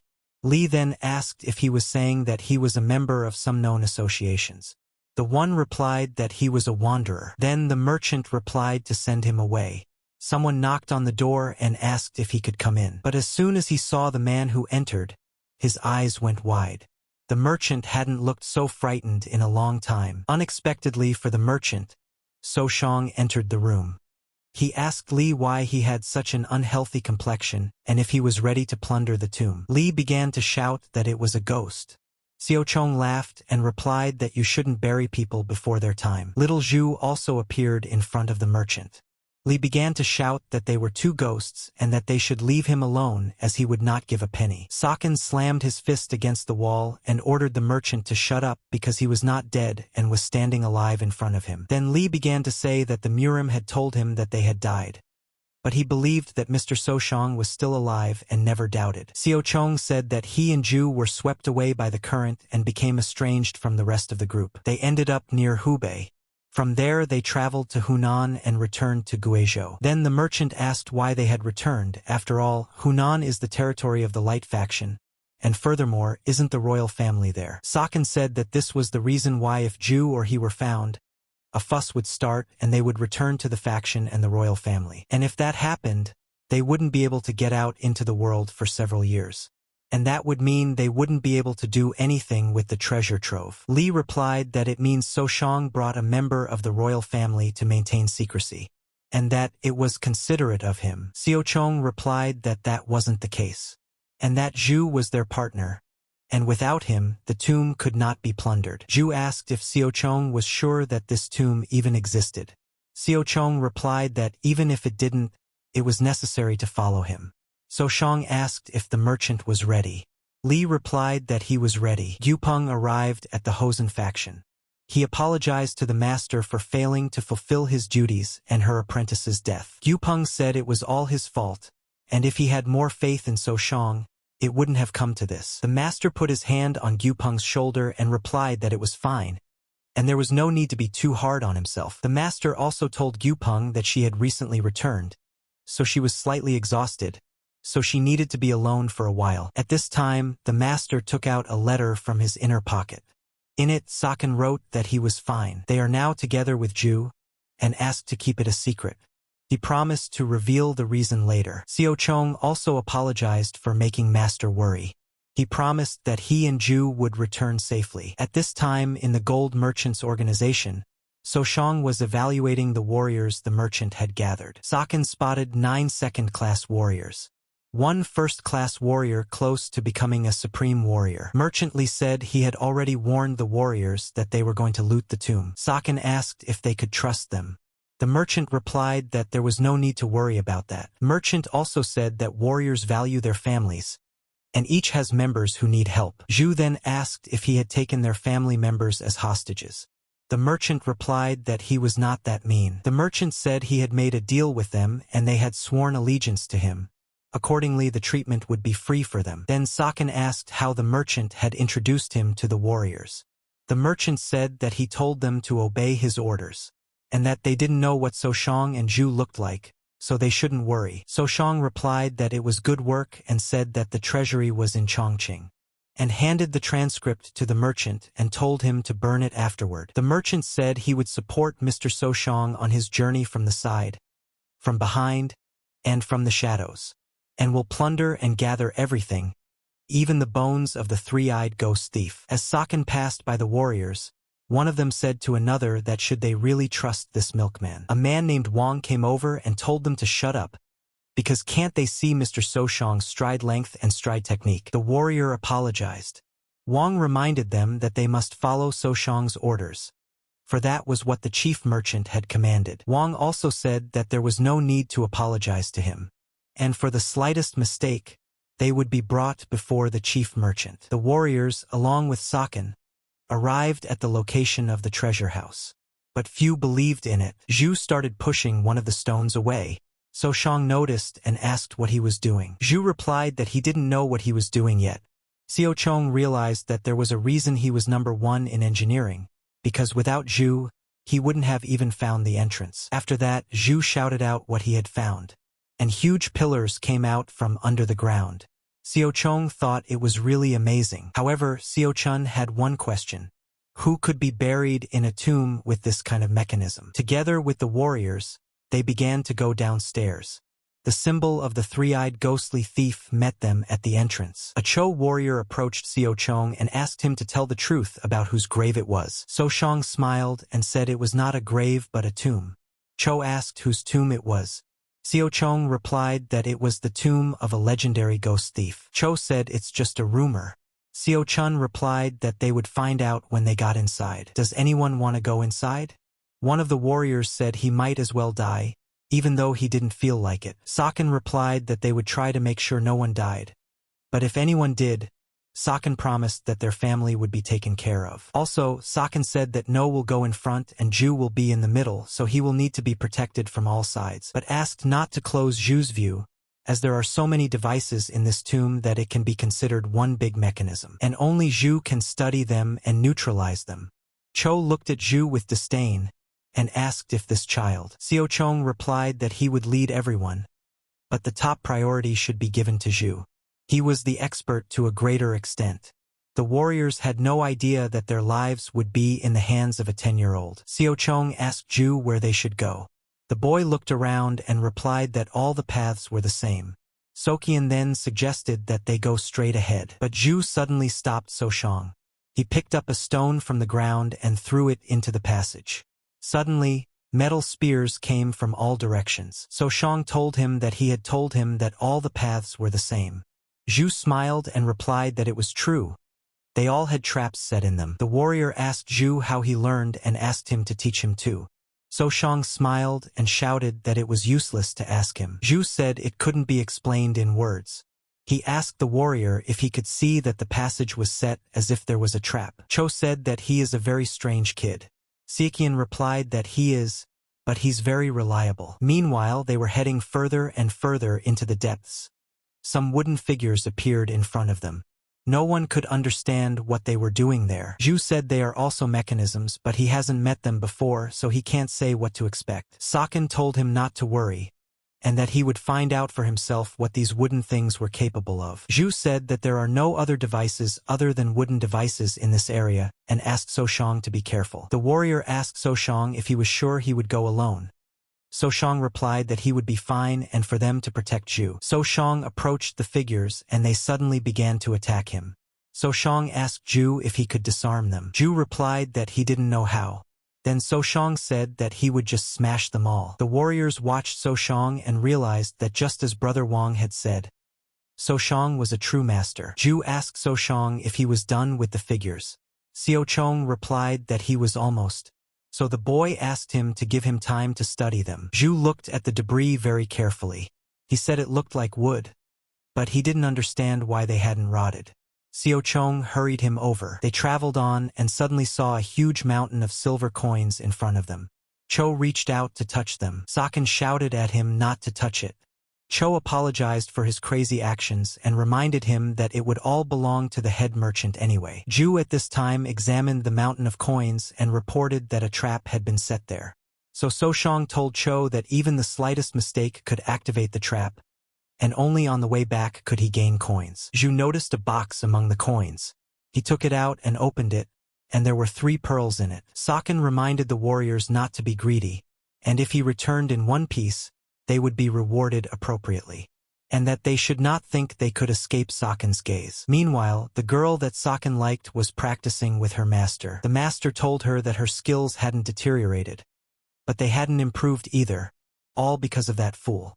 The girl replied that he was not a fool. Master said she was right, for to think he was hiding his powers, he's an amazing kid, and also added that it doesn't make any sense anymore, because that amazing Soshang is dead anyway. The master said she was not so cruel as to prevent her from grieving, but she could not let her cry forever. Soshang was defending himself from the monster that attacked him. It was completely iron and had glowing eyes. Cho yelled, "What is wrong with this kid if he can't do anything about this trap?" Zhu shouted that this isn't mechanical devices.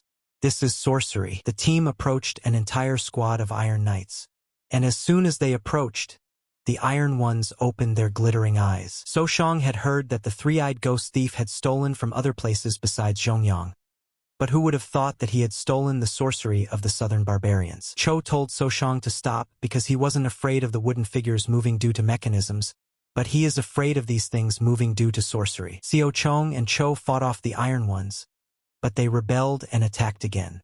Then Xiaochong realized that they needed to cut off all their body parts. The warriors tried to realize this, however it was easier said than done. Then Soshang ordered everyone to simply defend themselves. Cho watched Sokian fighting. He said that if possible, he would like to learn a couple of moves from Soshang. Soshang had done away with all the Iron Ones. The warriors asked how much chi energy he had. Xiaochong replied that it was enough. During the battle, Saken ripped off one Iron One with some kind of chain that reeked of sorcery. He decided it was better to take it with him than to leave it there. However, it was Zhu who noticed it. Zhu said that if Xiaochong took things like that, he would be cursed. Xiaochong replied that they were already cursed for plundering this tomb. The squad decided to rest for a while and grab a bite to eat. Saken had a slightly unexpected thought. How the hell was this place built? Creating lots of mechanical devices and traps would of course require money, but the hardest part would be keeping everything secret. Cho said that there is a saying that if you have enough money, you can raise a dead man. With the luck of the 3-eyed thief, it was no wonder he managed to keep everything a secret. Zhu thought for a moment. Cho stroked Zhu's head and said that the 3-eyed man's wealth would be enough to buy all of Guizhou. Suddenly, Zhu said that he had a question. He asked what had happened to the warriors that they had gone to such a dangerous place. Saken told his brother that it was rude to ask such a thing. One of the warriors replied that it was all right because he was just a child, and the warrior said that when he was young and immature, he did not want to inherit his father's arable land, and so he ran away from home. Later, he began to wander the world, and eventually became a hero of the first class. And by the time he got back to his village, an epidemic was raging and it was devastated.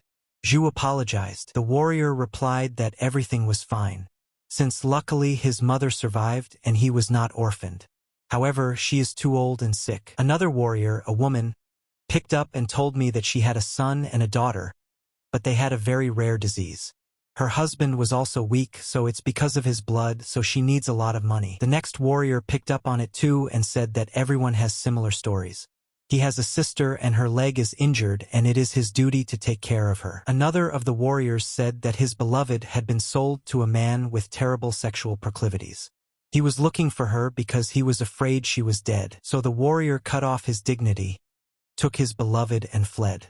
It was then that the chief merchant picked him up. When the warriors heard the story, they supported his deed. Then one of the warriors stood up and said that that was enough of this nonsense and it was time to move on. The troop assembled and they came to a huge mountain of gold bars. The warriors began to look around for anything suspicious. Suddenly the woman found a chest. Saken decided to check out what was inside. He opened the chest and realized that he had found the real jackpot. And then Saken noticed that amongst everything there was a box with a miracle medicine inside. So Shang realized that it was a Shaolin enhancer. He knew that it was a medicine that released qi with a volume of 20 years when consumed. So Shang realized that stealing a Shaolin amplifier was like declaring war on Shaolin. Xiao Chong couldn't even think of such a thing. After all, the three-eyed thief had stolen 10 pieces. How fearless he was. Siakan laughed loudly and thanked the three-eyed thief. It seemed to the warriors that he had gone mad and crazy. In addition to everything else in the chest were some amazing books. One of them was about the art of the god of archers. Throughout history, only a few have been honored with the title of god. The god archer was one of them. There were many types of martial arts in Murima, but archery was ignored. If an archer was spotted by a Murim fighter, it was not difficult for him to dodge the arrow, so archery was considered harmless. But this was corrected by the god archer. His mastery of the bow and arrow was on a whole other level. Legend has it that his shot split the Yangtze River. His arrows smashed through rocks, and if he missed, the arrow would turn around and hit the enemy. Some believe he will be resurrected in the future and will instill fear in the hearts of countless martial artists. Saken also noticed a book about the unity of the 10,000 martial arts. And if one had to choose between the archer's art and this book, So Shang would choose this one. Saken decided to see what else was in this marvelous chest. He pulled out a sword of amazing beauty. One of the warriors noticed this and asked if it was the Yekin. Saken replied that if he was talking about the famous sword of Yekin, then yes, it was. No one present could believe what was happening. It seemed that the three-eyed thief had robbed the whole world. The squad continued on its way. 2 days passed, they went down, then up, and they didn't know what floor they were on. Suddenly they reached a strange door with a huge sign in the middle. Xiao Chun had never seen such a door before. Zhu went to the door and said that he'd like to say that the trap wasn't there, but he wasn't sure about it. Zhu noticed that there's a thick wall and only one handle. That's weird. Xiao Chong replied that they couldn't turn back and reached for the knob. Xiao Chun pulled the handle and the mechanism activated. An earthquake started and the rubble began to fall. The door opened and Saken saw the red carpet in front of him, which was laid right up to the throne. But then they saw a strange body. Without any hesitation and with one voice they said that it must be a zombie. One of the warriors said that if it's really zombies, they're definitely finished. Xiao Chun said that it would be better if they were really zombies, because if it was an invulnerable creature, they'd all die. The body came closer and closer. Saken shouted for them not to be afraid for now and retreated back. At the same moment, a body flew up and attacked Xiao Chong. Saken didn't expect it and started yelling that this zombie was pretty fast. But he added that he didn't seem to be such a great master when he was alive. The battle continued. Saken began to laugh loudly and shouted that however it was, Xiao Chong didn't think their meeting would happen so early. The people around him had no idea what he was talking about. Then So Shang said that this was the net of the three-eyed ghost thief. The Vin could not believe that this zombie was the great thief. So Shang said that no matter how hard he concentrated, he couldn't feel his presence. There is only one person who can do that. So Shang also said that the greatest treasure must be hidden in this room if the tomb master himself is guarding it. The female warrior asked Saken if she could kick the three-eyed thief. Xiao Chong replied that she shouldn't, because So Shang has personal motives on this matter. The battle continued, however, So Shang was wrong. The thief turned out to be a very strong opponent. The thief showed amazing techniques in battle. Xiao Chong didn't understand how the thief could be so strong. The guy applied the divine art of purple mist. In response, the thief used one of the most powerful Murim techniques. Seo Chun couldn't believe what was happening. The warriors were watching from the sidelines, and were already thinking that maybe they should intervene and help Mr. Soshang. Saken shouted to the thief that he was putting up a dirty fight and one should at least give his opponent a breather. Seo Chong realized that if this continued, he would lose. He had to stop his pressure and finish it all in one blow. At that time, Soshang dared to use the purple fog genesis technique for the first time. Previously, the boy had not dared to use it. The thief's body fell from the heavy blow, but Saken didn't stay on his feet either. The Vin ran up to him, one of them shouting for medicine. The only thing Saken thought about was that he had defeated the thief who stole the whole world. And then he's the one who stole from the guy who robbed the world. Time passed and Saken woke up. He asked the warriors how long he had slept, and they said it had been 2 to 3 days. Seo Chong thanked the warriors for guarding him all this time. The woman replied that there was nothing to thank, because if they hadn't been there, he would have been able to eat the miracle medicine anyway. Saken replied that he had just woken up and didn't remember what had happened. The warrior said that after the zombie fell, the altar disappeared and the tombstone appeared. Ju told him that they hadn't touched the stone while Saken was sleeping. Then Saken decided to check what they had been suffering for all this time. Soshang walked over to the stone and said that they had found a ghostly martial art. There were some interesting inscriptions on the tombstone. Heaven is knowledge, earth is power, man is people. If one possesses both heaven and earth, one can attain 2 eyes.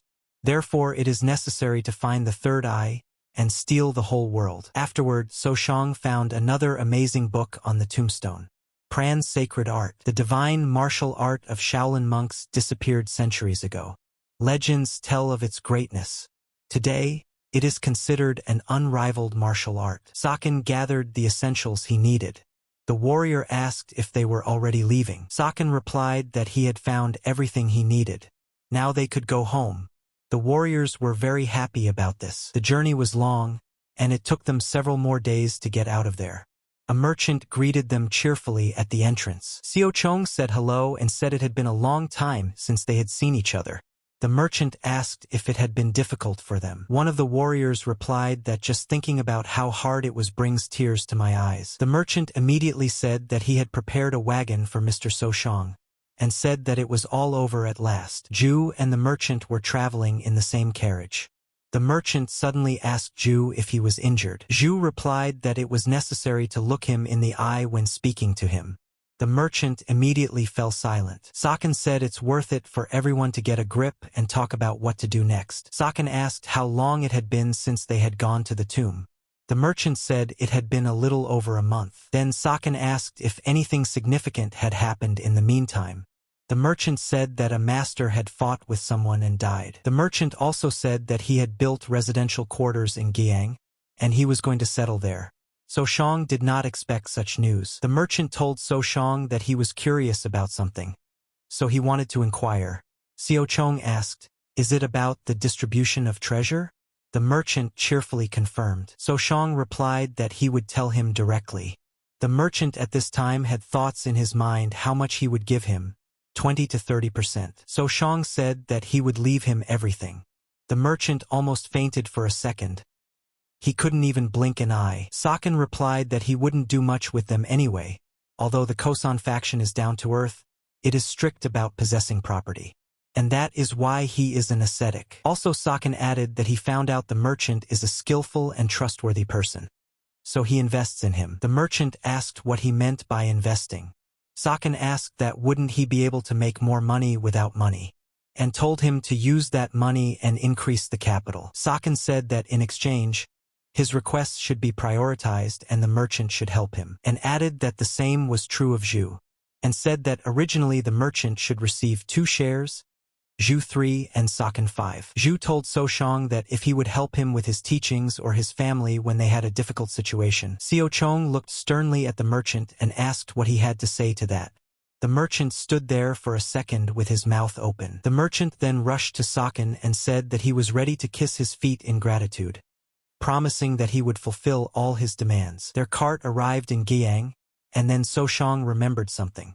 He decided to tell the merchant about it. Seo Chong handed the merchant a roll with the coordinates of where the tomb of the three-eyed ghost thief was located. He told the merchant to spread rumors that there was treasure there. It wasn't that Saken didn't trust the warriors that were there with him, but before they told the wrong person, it would be best to tell everyone about her. A few days later, the rumors were all over the place. One man told another if he had heard about the treasury. The man replied that he didn't believe it. Others said it was worth going to check it out.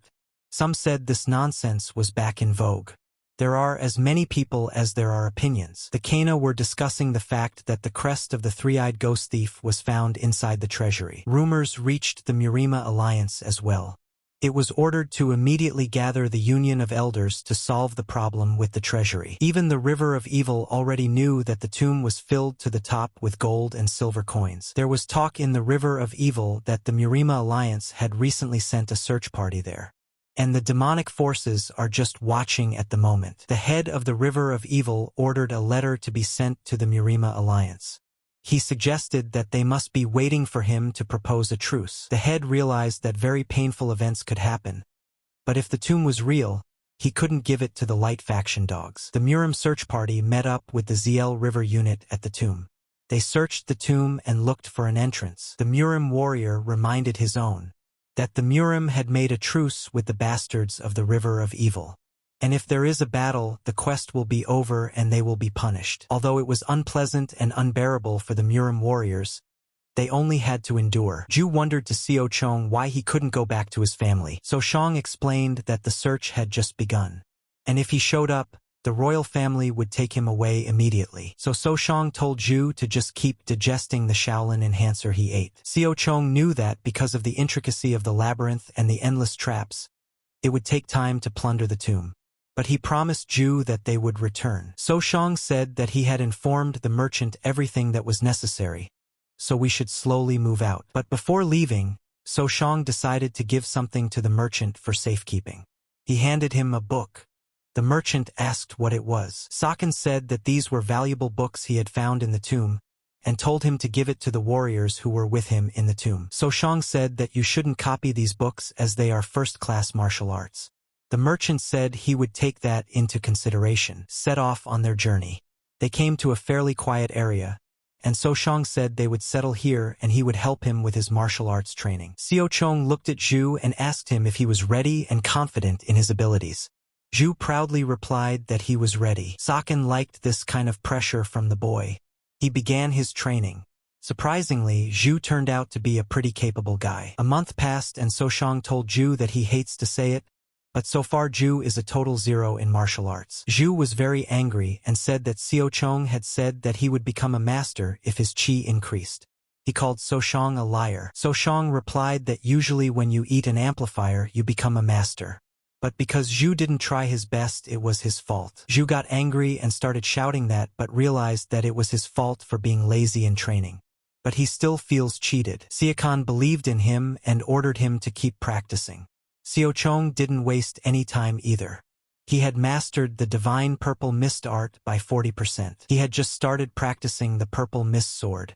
Seo Chong told himself to be more patient, and he didn't have to be afraid like before that he would be caught. Saken had mastered the art of wielding the 14-plum petal sword, and it was time to move on to 24 petals. So Shang lasted 15 seconds.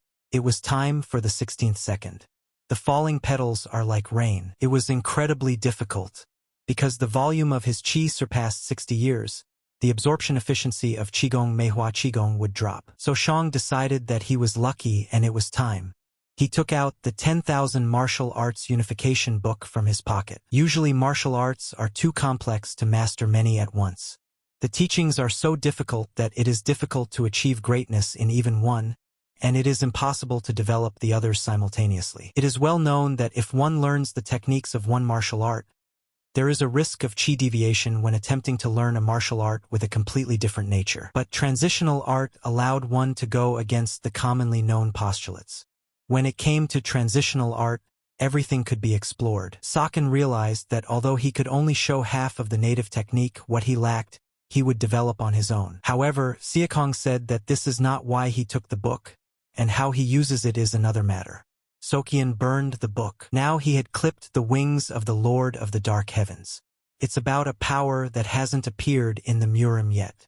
The Dark Sky faction. It was unknown when or where she had appeared, but Sokin knew that they had been preparing for a long time to conquer the Murim. Aside from the tomb, the Dark Heaven Lord was putting sticks in Murim's wheels everywhere and controlling Joan. And in the future, when the Murim weakened, they showed up in this mirror and started a fierce war. And at the center of it all was the greatest man in the world, the Lord of the Dark Heavens. So Shang had only seen it once, and it was not a man. With strength that went against common sense and incredible intelligence, he lurked in the shadows and held the Murim in his hands. An extraordinary genius who could easily master any martial art. He, more than anyone else, could be called the greatest man in the world. But now, the unity of the 10 martial arts was no more. Xiao Chong hoped that this was his way of weakening the Dark Heaven Lord. So Shang also tried to learn archery. Archery itself is not difficult, but it was unexpectedly difficult to use qi. At this time, Zhu was practicing and shouted to So Shang that he had told him to practice hard, but he was idle for some reason. At the main branch of the Murima Union, Commander Chegal received news that Sokin and Zhu were alive. The informer said that the head of the Wuhan branch suspected something and double-checked it. The commander wasn't too happy about this news, as the treasure trove was on his mind. He asked if everything was all right. The informant told him that the boat had broken up and he had barely managed to get out of the Yangtze. Unknown people were sharing rumors with So Shang and Zhu that a disciple of the Hosen faction and a member of the royal family had survived. Xiao Chong and Zhu asked where such news came from. The two replied that it was all about the treasury. Xiao Chong told Zhu that if he was upset, it was best to forget. After all, they have no more merit behind them. Thanks to the 9 big factions and 5 great families, they were at least mentioned. And he added that there was no need to attract attention all the time. If rumors about Zhu's knowledge of engineering spread, he might be kidnapped. Xiao Chong reminded Zhu that he had always said it would be safe to hide for now. Xiao Chong is sure that the Lord of the Dark Heavens is concentrating on the treasury of the three-eyed thief, and he and Zhu haven't caught his attention. And one must prepare for what comes next. And then there's the War of the 7 Blades. 2 years after the treasure trove of the three-eyed thief was discovered, the tomb of the cursed demon was found, guardian of hell and master of the 6 primordial demonic arts. When the tomb was excavated, several forces were gathered, 3 of the 9 great factions, 2 of 5 royal families, the demon church and the river of evil. Unlike when the treasury of the three-eyed thief was discovered. During the excavation of the tomb, various clashes took place. Gradually they expanded, and eventually war broke out. The tomb of the three-eyed ghost thief was different from the cursed tomb because this time, it was all set up by the Dark Heavens. Sokin wanted to stop them by all means, but without peeking at them, it would be nearly impossible. In addition, there were a lot of changes, but it wasn't that So Shang didn't expect it. Therefore, he must find gifted people. The current situation didn't suit So Shang. There were still people he had to get on his side. Someone came up to Xiao Chong and asked him what he was thinking about.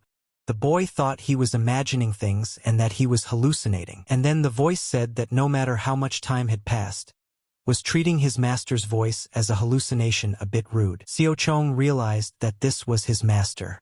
Without a second thought, he threw himself into her arms. The boy was happy. Sohong asked why she was here. The master replied that he was her disciple, and who else could have come to meet him. Master said she was very worried. Siakong apologized. The master smiled and said that if he understood, then everything was fine. From Master Siachong's look, he realized that she was really worried. Suddenly, Zhu came in crying. So Shang asked why he was crying. Zhu replied that he didn't have a master and it was so touching. The master asked what kind of child he was. Zhu wiped his tears and said that he forgot to introduce himself. He said he was a member of the royal family. The master approached him and said that she was pleased to meet him and introduced herself. She also added that Zhu was no longer at the age where children play within families, and that he had been through a lot. Zhu pulled himself together and replied that it was okay because he was the child of a warrior family. Stroked Zhu's head and said that he was so young but so amazing. She was glad that her disciple had made such valuable connections. Xiao Chong at this time was thinking about Zhu being from the 5 royal families who take blood ties very seriously. But to think that they don't realize that he's a child. What a miserable life. Ju doesn't remember his parents, he was bullied and pressured by his family. But in spite of all this, he didn't give up what he loved. Saken knew that he was a much more amazing person than he realized. A man who would reveal himself later. Seo Chong and Ju sat by the rock and talked. Seo Chong asked him if it was difficult to do mechanical engineering. Ju replied that it was difficult. Then So Shang asked why do it then. Ju smiled and said it was fun. So Shang gathered Ju up and they sent him home with the master. Ju said goodbye and said that they would see each other again. After they saw baby Ju off, the master began to wonder what So Shang had been doing all this time. Seo Chong replied that it was the same as master already knew. Master smiled and said that there was definitely something more there. Sia Kong asked how she realized it.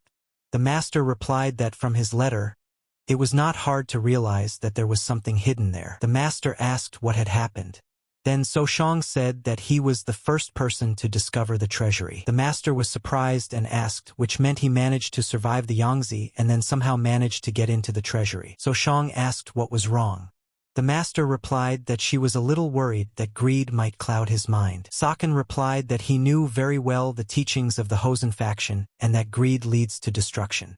He said that he had also given a few things to a merchant to help the poor. The master replied that it was wonderful and asked what he meant by a few things. Saken replied that if it was a matter of speaking, So Shang showed the Shaolin amplifiers to master. The master was dumbfounded by what he saw and was speechless. Saken asked her to take one before they returned to the Kosan. And he himself could easily absorb two. Seo Chong wanted to give the master everything, but he knew that too much was bad too. And they don't know what the side effects will be if too much is consumed. Saken said he would take the blame. But the master said it was neither his nor hers, so we should give it to the Hosen faction. Master said that if he stole them from the treasury, then it meant they were stolen from the Shaolin temple, and that they don't know the owners of the other stuff and can't do anything about it. But they need to return these amplifiers to their rightful owner. So Shang was adamantly disagreeing with the master. She asked if all the amplifiers were in the box. The guy replied that the merchant had 4 more pills. Master would really like to go back to Guizhou, pick up the rest and go to Shaolin Temple, but she is not at liberty to do so. The master said they were 2 days from the village where the older and younger comrades were waiting for them, and they needed to meet them as soon as possible. The master expressed her gratitude to So Shang for worrying about her, but reminded her that there was a law of duty in their country, and especially things like the Shaolin amplifier whose origins are clear. So Shang replied that he understood. Seo Chong and the master reached the place where their comrades were waiting for them. After a hard journey, they decided to have a snack together. The master ate a little and said she was tired and would go rest. Saken wished her a good rest. One of the guys approached Saken and said that now they could talk without worrying about anything. He began to tell Saken that it was time to tell them everything that had happened to the pirates of the 9 seas. Saken supposed that such a thing was possible.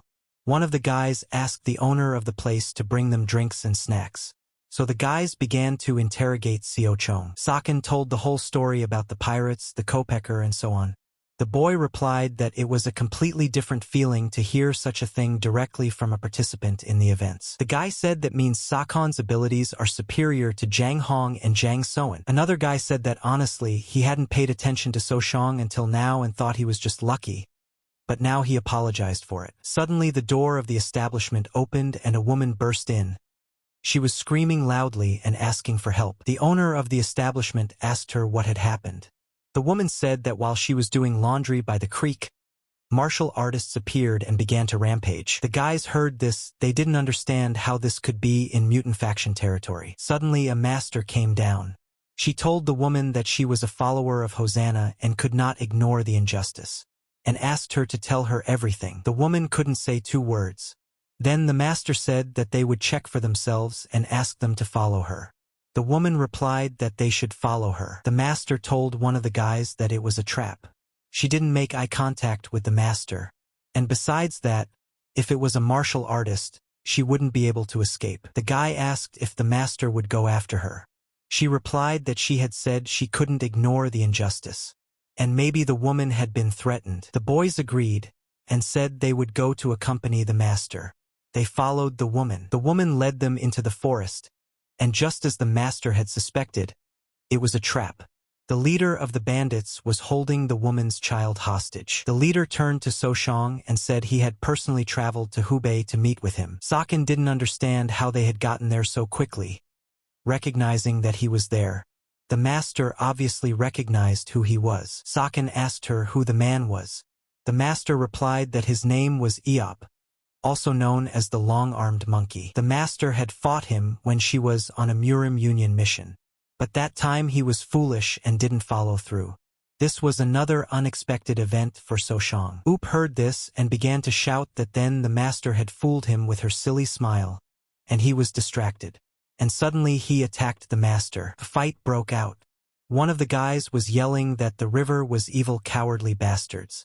Suddenly he noticed that Saken was missing and started yelling where he had disappeared to. Saken shouted that he was here and not to worry about him. He asked to hold on a little longer and he would be here soon. Saken led the pirates farther into the forest. They told him that although he was in the Lotus Troop, he was only a child. Saken replied that the master was worried about him, so he wouldn't play with them for long. The pirates didn't expect this from an ordinary kid. They wanted to destroy him. Soshang remembered that he had already died once before, and he didn't want to repeat it, since it didn't make any sense now. Saken dealt with a few pirates and shouted to his master that he would be coming soon. The master was fighting the ringleader at the time. The battle was quite fierce, and only one could win. The master fought fairly fair and proud, but the ringleader put up a dirty fight. He shouted that he had only come there to avenge his defeat. The ringleader shouted that he would open the master's belly. The master realized that he had completely lost his mind. He hadn't had so many weaknesses before. The master was clearly in the lead, and she told the ringleader that the thing to fear most was herself. The ringleader shouted her moralizing to herself. The master replied that she would put an end to his hatred. The leader laughed and replied that that was why they were called light. The master realized that something was definitely wrong with him. The ringleader smiled, and suddenly blood spurted from the master's mouth. She realized he had used poison. The ringleader replied that he used an extract from the white spirit herb, rumored to be one of the most poisonous plants. He also added that the master had used up too much chi fighting him, and now detoxification was impossible. The ringleader laughed and said that she would have to experience such terrible pain that she would beg him to take her life. The master heard Soshang shouting. He flew straight at the ringleader to destroy him. The ringleader asked her if he was her apprentice, and she said that humiliating her in front of her student was a good idea, but killing her student in front of her was even better. Saken shouted at him that he had no idea who he had pissed off. The ringleader smiled and said he had a temper. Seo Chun broke his arm with one blow. The leader didn't understand how it could be like that, since he was just a child. The ringleader prepared to strike a brutal blow, but Saken beat him to it and said it was too late. Saken rushed to the master's aid. He looked at her and realized that it was too bad. However, that didn't mean there was no way out. Soshang apologized to the master in advance and took out a Shaolin amplifier. He didn't know what kind of poison it was, but the enhancer would definitely neutralize it. Saken realized that the miraculous properties would disappear in return, but it was a small price to pay for the master's life. Soshang turned to the master and said that if she could hear him, she should make her chi circulate. The guy saw that the master was completely unconscious and he had to do everything on his own. Soshang concentrated and knew he couldn't let his concentration slacken. However, the poison was spreading rapidly and about 70% of his body was already affected. The contamination was too strong and Saken couldn't clean it all up at once. Then Saken decided to absorb the dirty energy from the master's body. Saken did so, and completely without energy he stepped back and collapsed near a tree. The guy didn't expect it, but his control over his internal energy increased. He had managed to reach the unbridled limit in his previous life, but it was too fast this time. Seo Chun didn't understand what had happened. He thought it might be because of the water fruit or the divine art of purple mist, or from the Shaolin enhancer. Soshang realized that the water fruit and Shaolin enhancer only increased his chi, and the divine art of purple mist did not increase his control skill. Soshang then speculated that it must be because of the unity of 1,000 martial arts. The divine art of purple mist and the art of archery are difficult to master. They cannot be trained at the same time, but through the unity of 10,000 martial arts, Soshang was able to learn them both. And no doubt the skill of controlling qi has increased rapidly because of this. This martial art is much more amazing than Soshang thought. Saken realized that if it wasn't for his rebirth, he wouldn't have been able to accomplish all of this. The boy stopped himself and said that now was not the time for that. Xiaochang's organs felt like they were being squeezed in a vice. The knowledge of the poison arts proved useful to Soshang. Under different circumstances, he would have been able to increase his resistance to poisons. Saken gathered himself and said it was time to go. He barely made it and saw that the guys were already lifting the master and she had come to her senses. The master told them to send a carrier pigeon to the main temple and Murim to report, and the others to find a health resort and get treatment. Soshang thanked the master. She replied that it was not appropriate to thank someone who passed off his disciples' merits as his own. Saken began to shout that he had come up when the ringleader was already exhausted, and he had only come to the ready. And then the master asked what she should do, for she had consumed a Shaolin enhancer that she had to return. Then Soshang asked if he could, as an unworthy disciple, ask his master a question and tell him what was on his mind. Soshang said that she had already consumed the enhancer and there was nothing that could be done about it.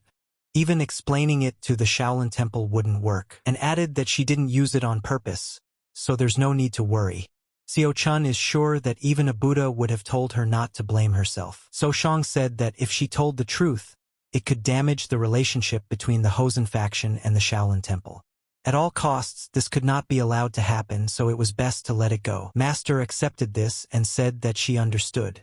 Xiao-chong understood that Master could now become one of the 100 greatest masters. Master said that she would now be in debt to the Shaolin temple, and she would take this secret with her to her grave, but someday she would repay them. Soshang understood that he too must repay tenfold the favors he could not pay for in his past life. Saken told the master that it wasn't too long ago that they decided to go back, but he had already gotten her into a lot of trouble. Master smiled, stroked his head and said that the more she looked at him, the more she admired him. The master said that they must now prepare to leave, and they had little time left.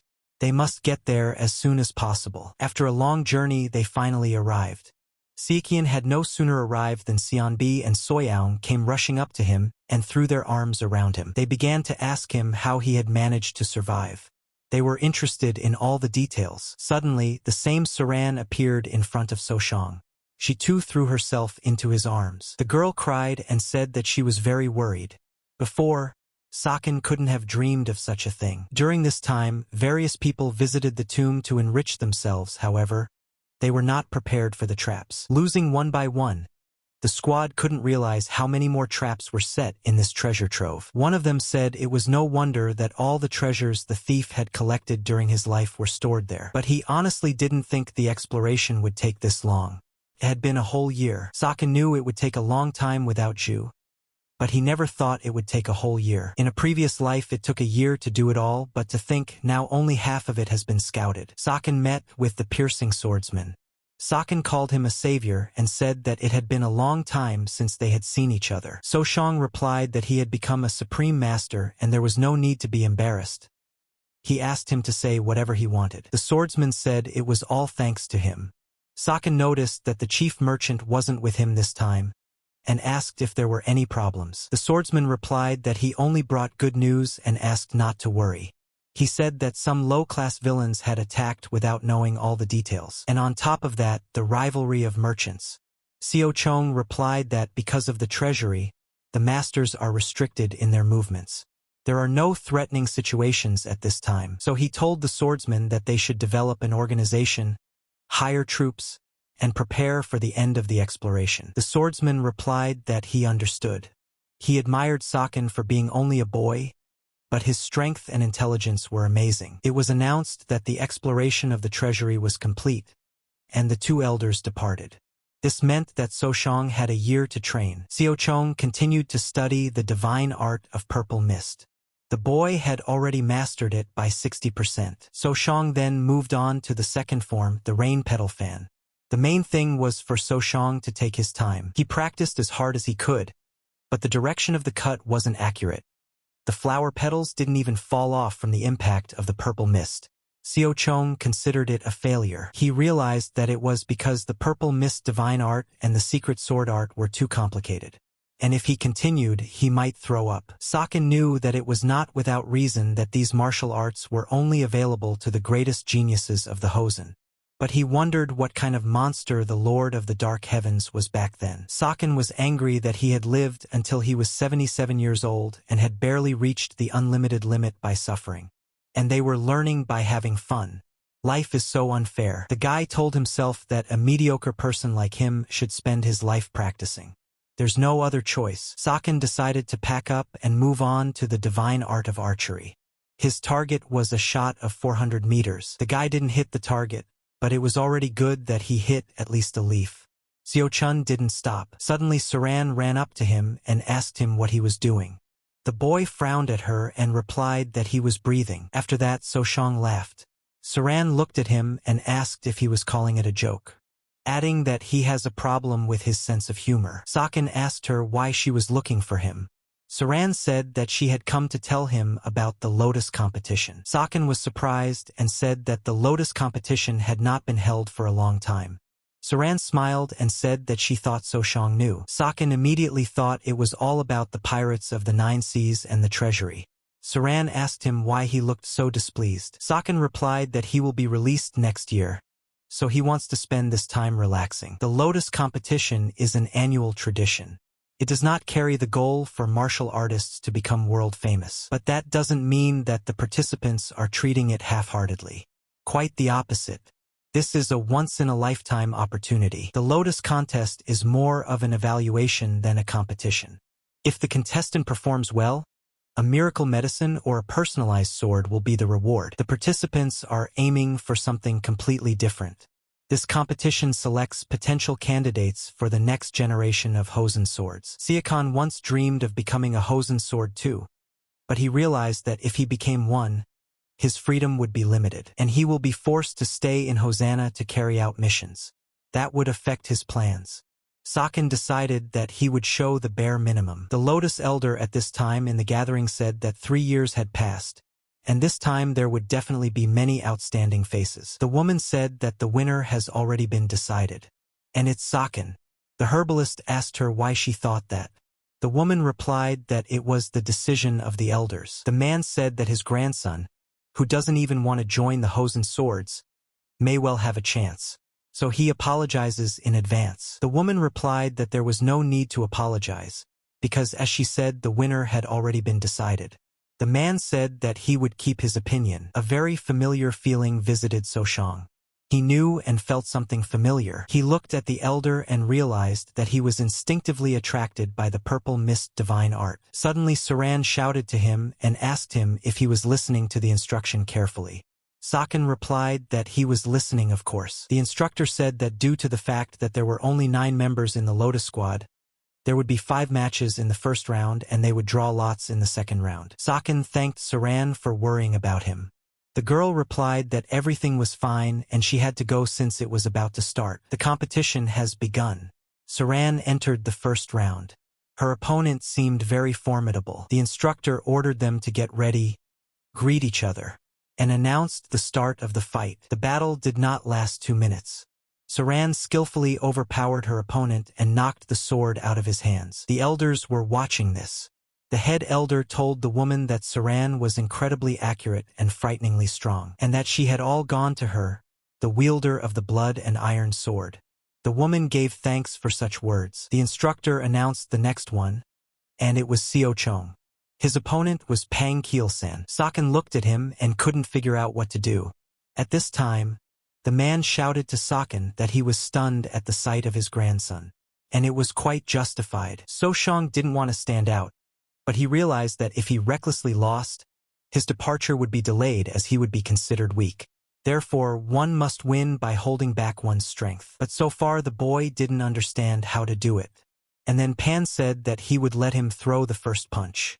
Xiao Chun was angry. Pan was the grandson of the great Cho Muyang. Like Saran's, his talent was recognized at a young age, and he was immediately accepted. However, unlike Saran, he has a nasty temper. Saken didn't like it very much. Being a genius, he had no shortage of praise.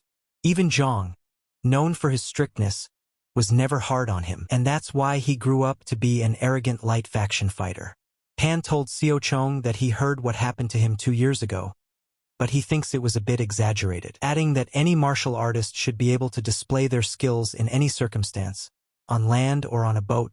Only weaklings can't do that. Also, Pan said that So Shang is actually clueless, and if he didn't put his best foot forward, how else would So Shang have managed to beat one of the greatest masters? He added that that was why Sister Saran had taken pity on him.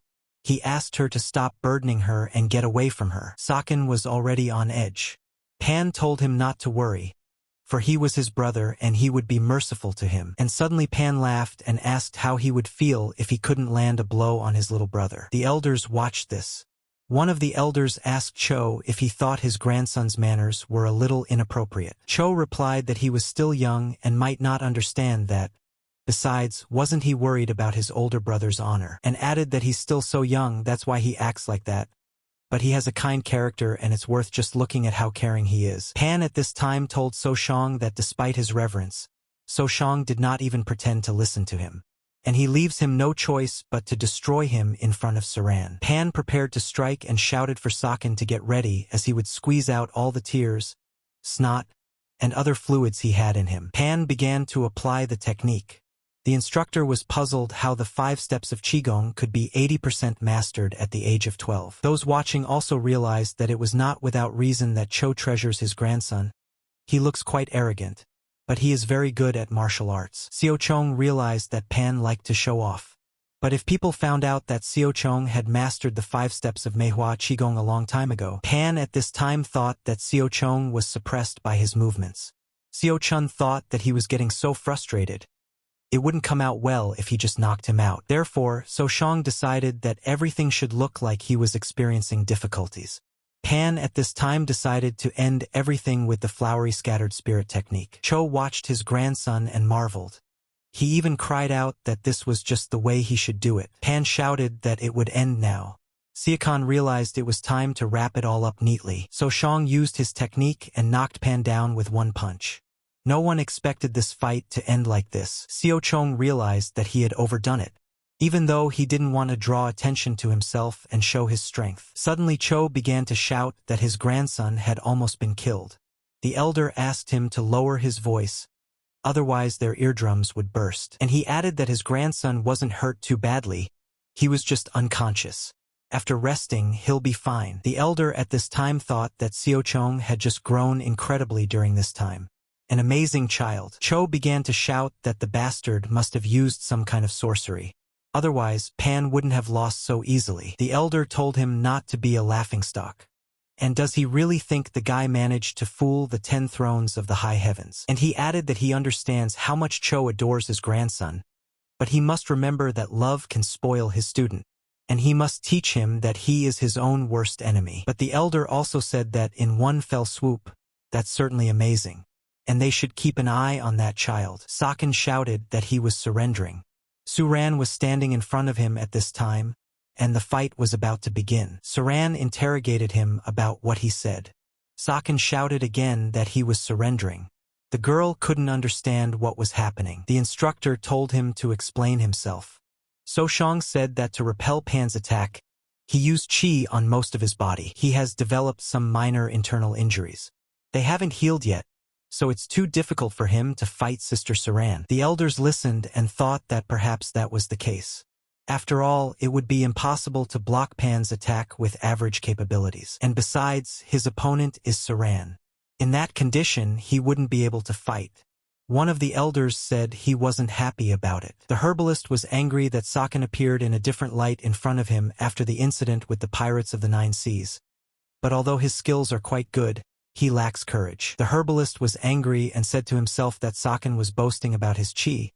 But just look at what just happened. The head elder was pondering about something at this time.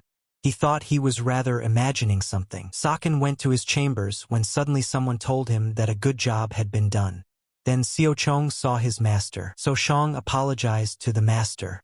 She replied that he didn't do anything wrong, and asked what he was apologizing for. So Shang began to explain that it was because he was a master's apprentice, had participated in the lotus competition, and the master stopped him and told him to stop, as she understood how he felt. Master said that during the battle with Pan, Soshang was amazing, but she's sure it wasn't enough to cause internal damage, and she thinks his body is fine. She is sure that Sakin must be equal to that amazing girl Saran. The master also said that she knew he wasn't interested in becoming Hosen's sword, so there was no need to worry about her anymore. And because of this, he did not need to try his best in the lotus competition, and so he gave Saran a chance. Sakin replied that she was wrong. The master said it's all good, and there's no need to deny it. Caring for the younger ones without looking back is glorious and deserves respect. Soshang said again that it's not like that. Master hugged him and told him there was no need to be embarrassed because she was already proud of him. Sakin stepped back to take a break. Suddenly, a woman elder came in unexpectedly. Sakin greeted her. The woman looked at him with a stern look and said she owed him a debt of gratitude. And then she just walked out. Seo-chun was angry because she had thanked him for taking care of her granddaughter. What a strange misunderstanding. Then he thought about it and said that it sounded pretty good. Suddenly, Saran walked in. There she goes again, Seokian thought. Sakin turned 18 years old. The sun was setting and he was still practicing. He had mastered the purple mist divine art at 80%. There was still 20% left until full mastery, and Soshang will be able to utilize this divine art. He has comprehended the second form of this technique. He was 10% away from fully mastering the art of archery. In those 4 years, thankfully, there had been no changes in history, so he could prepare in no hurry. He was especially worried about the tomb of the cursed demon. It would have to happen next summer. 6 months to go. The War of the Seven Blades, spawned by the tomb of a cursed demon. Sakin was sure that nothing would go the way they wanted it to. Suddenly Saran ran up to him and asked what was wrong. Sakin replied that everything was fine, and he said that he saw her and forgot himself in admiration of her beauty. The girl got angry and asked him if he was not embarrassed to say such things. Sakin replied that she was so cute when she was embarrassed and trying to kill him with her cuteness, and asked why she came. The girl replied that the master was looking for him. Seokong was surprised and didn't understand why the master needed him. Sakin came in. Master said that she was happy to see him and that he had already turned 18, and she had something to tell him. The master asked him not to worry, and said that they had talked about him at the elders' meeting yesterday. Seo-chun was actually looking forward to it.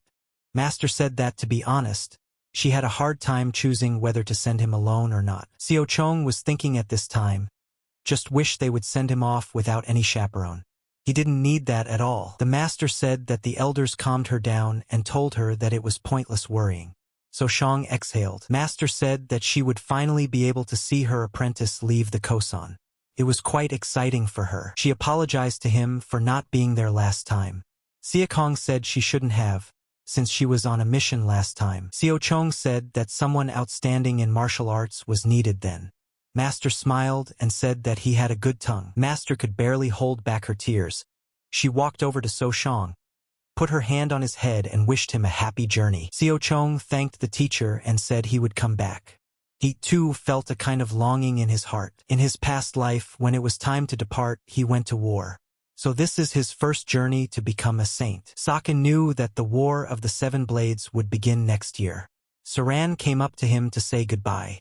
Sakin said they would see each other in a year. He didn't think he would be able to keep his word to his little sister Saran, since the future is very harsh. The cook prepared a dish for Soshang to take on the road and wished him a happy journey. The boy found it very touching, and then Sakin remembered that he needed money for the journey to become a saint. Sakin had taken the money and now he had 6 months left until the tomb of the cursed demon was discovered. If he has to face the Dark Heaven Lord, it will be difficult to survive without special skills. Seokong needs even more strength for that. He needed 3 things: Sichuan Divine Flame Carp, Yunnan Seven-Horned Serpent, Tibetan 1,000-year-old Snow Ginseng. Soshang decided that the first would be the Carp of Eternal Fire. He set out on his journey and came to the gold merchant's branch. The man behind the reception desk said there were no rooms available for travelers right now and to look for more. Soshang introduced himself and said he was from the gold merchant organization. The man immediately stood up and said that they had been waiting for him, and that he was the manager of this place. The gold merchant organization now conducts business not only in Guizhou, but also frequently visits all the branches in the light and dark factions. Saken thought that the head merchant was making life easier for many people. He told the manager that he didn't need food or alcohol, just some bath water. Shang noticed that the manager was worried about something and asked what was wrong. The man said that Shenmi was based on trading various minerals, but the most traded was iron. Their branch favors iron and salt trade, but for the last few months, Chongqing bandits are expanding their territories, and now they're targeting the southern villages. And they've been robbed under the pretext of transit fees. The manager said the chief merchant asked him to ask Shang for a favor, but not to put him in a difficult position. Shang asked where exactly the bandits of the Nine Mountains had appeared. The manager said near the Sichuan border. Shang told the man that he could escort him across the Sichuan border. They could avoid the threat from the bandits of the Nine Mountains. The manager thanked him. The time had come and they prepared to set off. The assistant stewards couldn't believe that Shang was the master. But how could he be lying on top of a shaking wagon? One of the drivers told the other that no matter what he looked like, he was still an adept of the Kosan faction. The other replied that he knew adepts were amazing, but he didn't understand why the chief merchant told them to treat him with the utmost respect. Perhaps he was patronizing the apprentice of someone with whom the chief merchant was very close. The driver said he usually used flattery on someone he needed something from. But in any case, they would soon cross the border with Sichuan. Shang shouted for everyone to stop immediately. The driver said he would go check. Saken ordered the warriors to follow the wagon and stay put. The drivers were shocked. Saken went deeper into the forest. The bandits said it was amazing that he spotted them before they were ambushed. He must have very good instincts. The driver noticed the engraving on the clothes of all the bandits. They were the same bandits of the Nine Mountains. One of the bandits told Saken to introduce himself. Saken gave his name. The bandit replied that he was young and arrogant, and he is most likely from the 9 great factions or the 5 great royal families. Saken replied that he was from the Hosen. The bandit replied that the swordsman from Hosen was a worthy opponent. He asked if anyone else wanted to introduce themselves. Saken said that he alone would be enough to crush them. The bandit laughed and said that if he was a Hosen adept, then he was at least a first-class warrior. But what did he hope to do against all of them? The driver began to say that there were too many of them. Shang asked him not to panic. Saken tells the bandit that he's talking too much, and he can tell from his experience that they're needed for the course of the story, but they definitely don't look like strong bandits. The bandit got angry and said he was talking nonsense. Siakong looked at him and said he would start. Saken flew up to him and destroyed him. At first glance, Saken determined that most of them were third-class warriors. The rest would pass for second-class. Third graders about 30, second graders 5 or thereabouts. Shang promised the bandits that everything would happen quickly. One of the bandits ordered his own to go on the attack, because even though he's a master, the bandits began to attack Saken.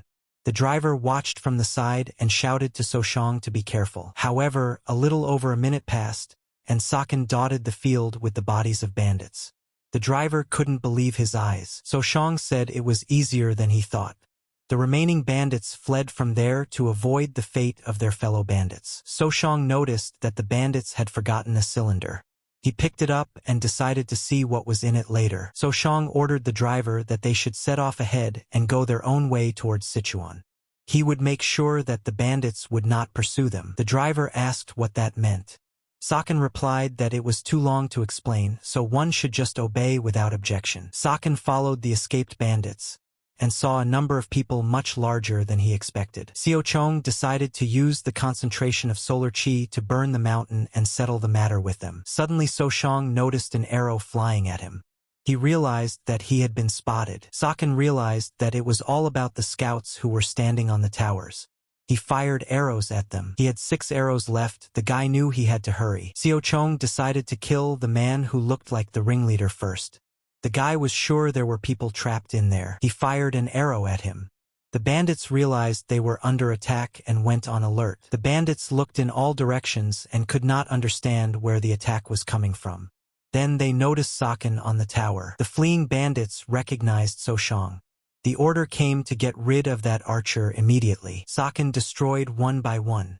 He ran out of arrows and came down from the tower to deal with the rest. The battle began and Saken killed many bandits.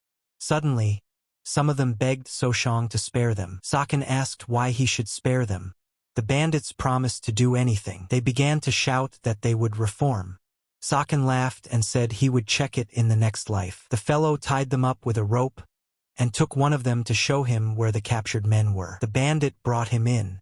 Saken entered and the people began to scream. The guy said that he was a Hosen adept and had come to save them. Saken set them free, and the old man thanked him for doing it for them. The boy replied that he was not worth thanking. Saken told the old man that he had seen a vault near the prison and there must be money there.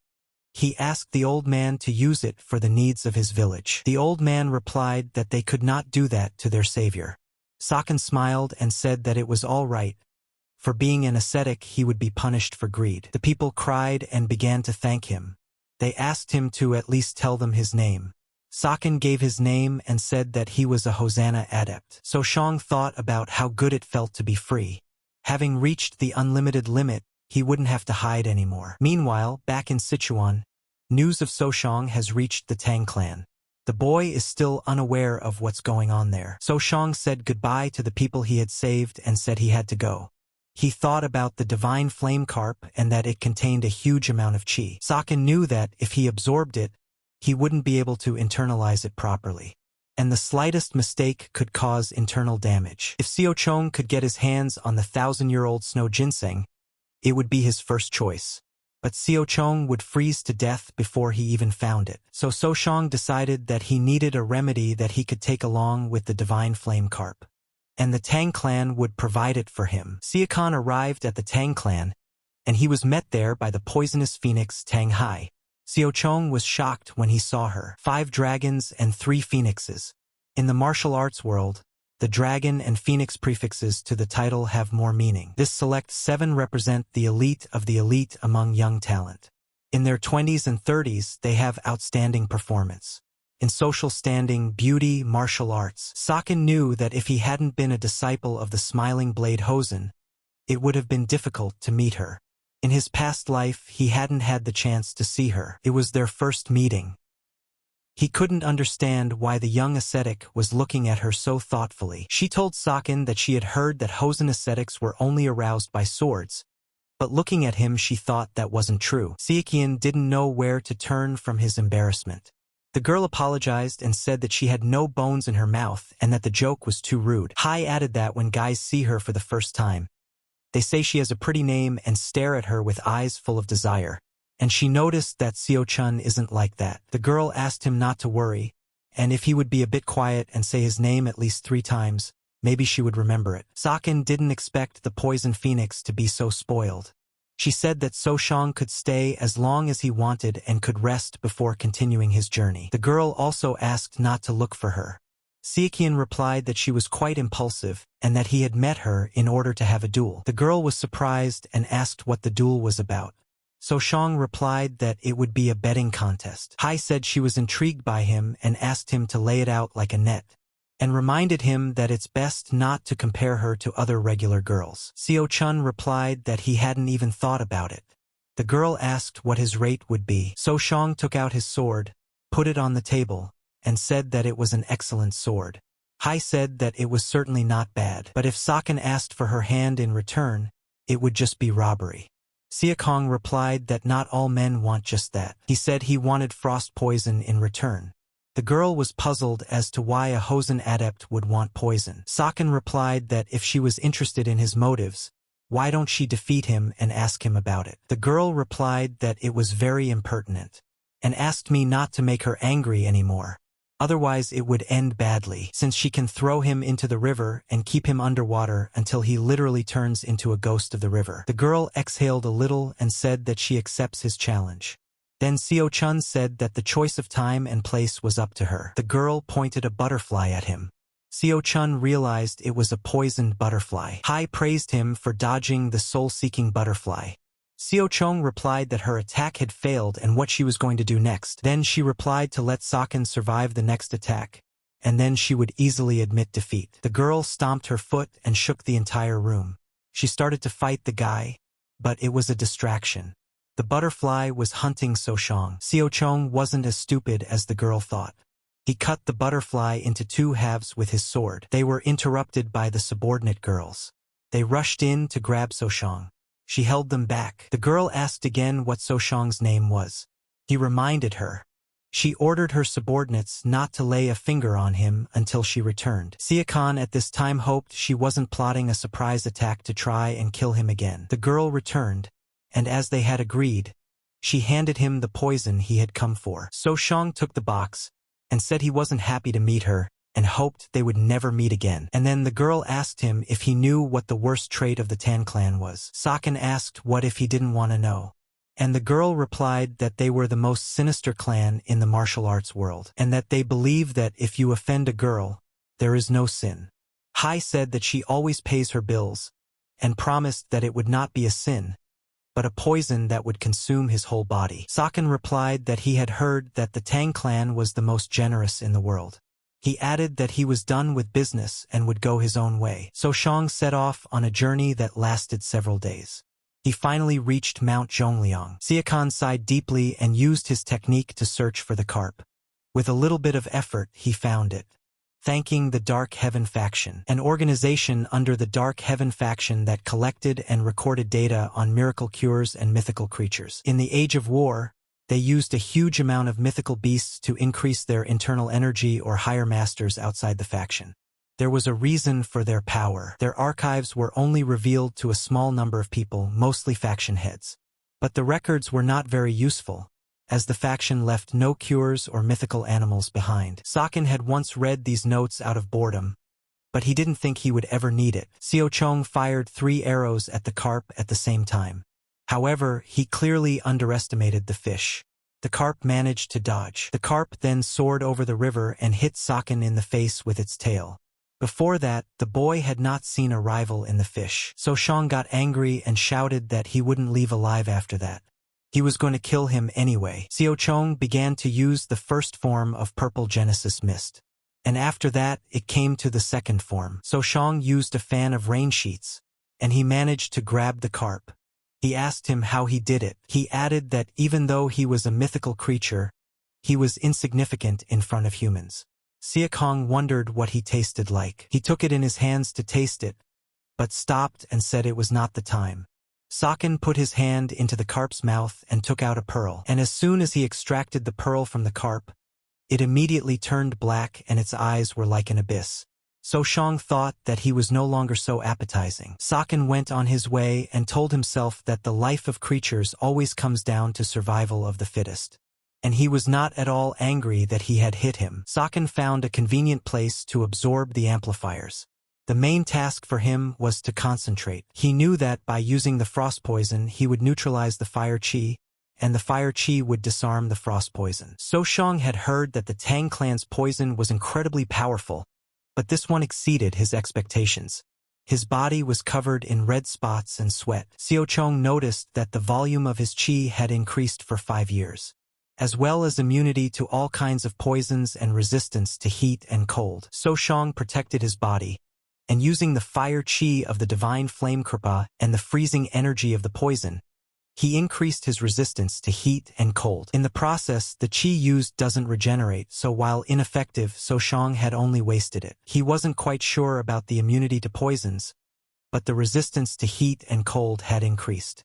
Although Xiaochong didn't use chi, the heat didn't affect his body. Saken was proud of himself because at 18 years old, to have immunity to poisons and resistance to heat and cold, it was indeed a success. The seven-horned serpent, and Saken was already in anticipation.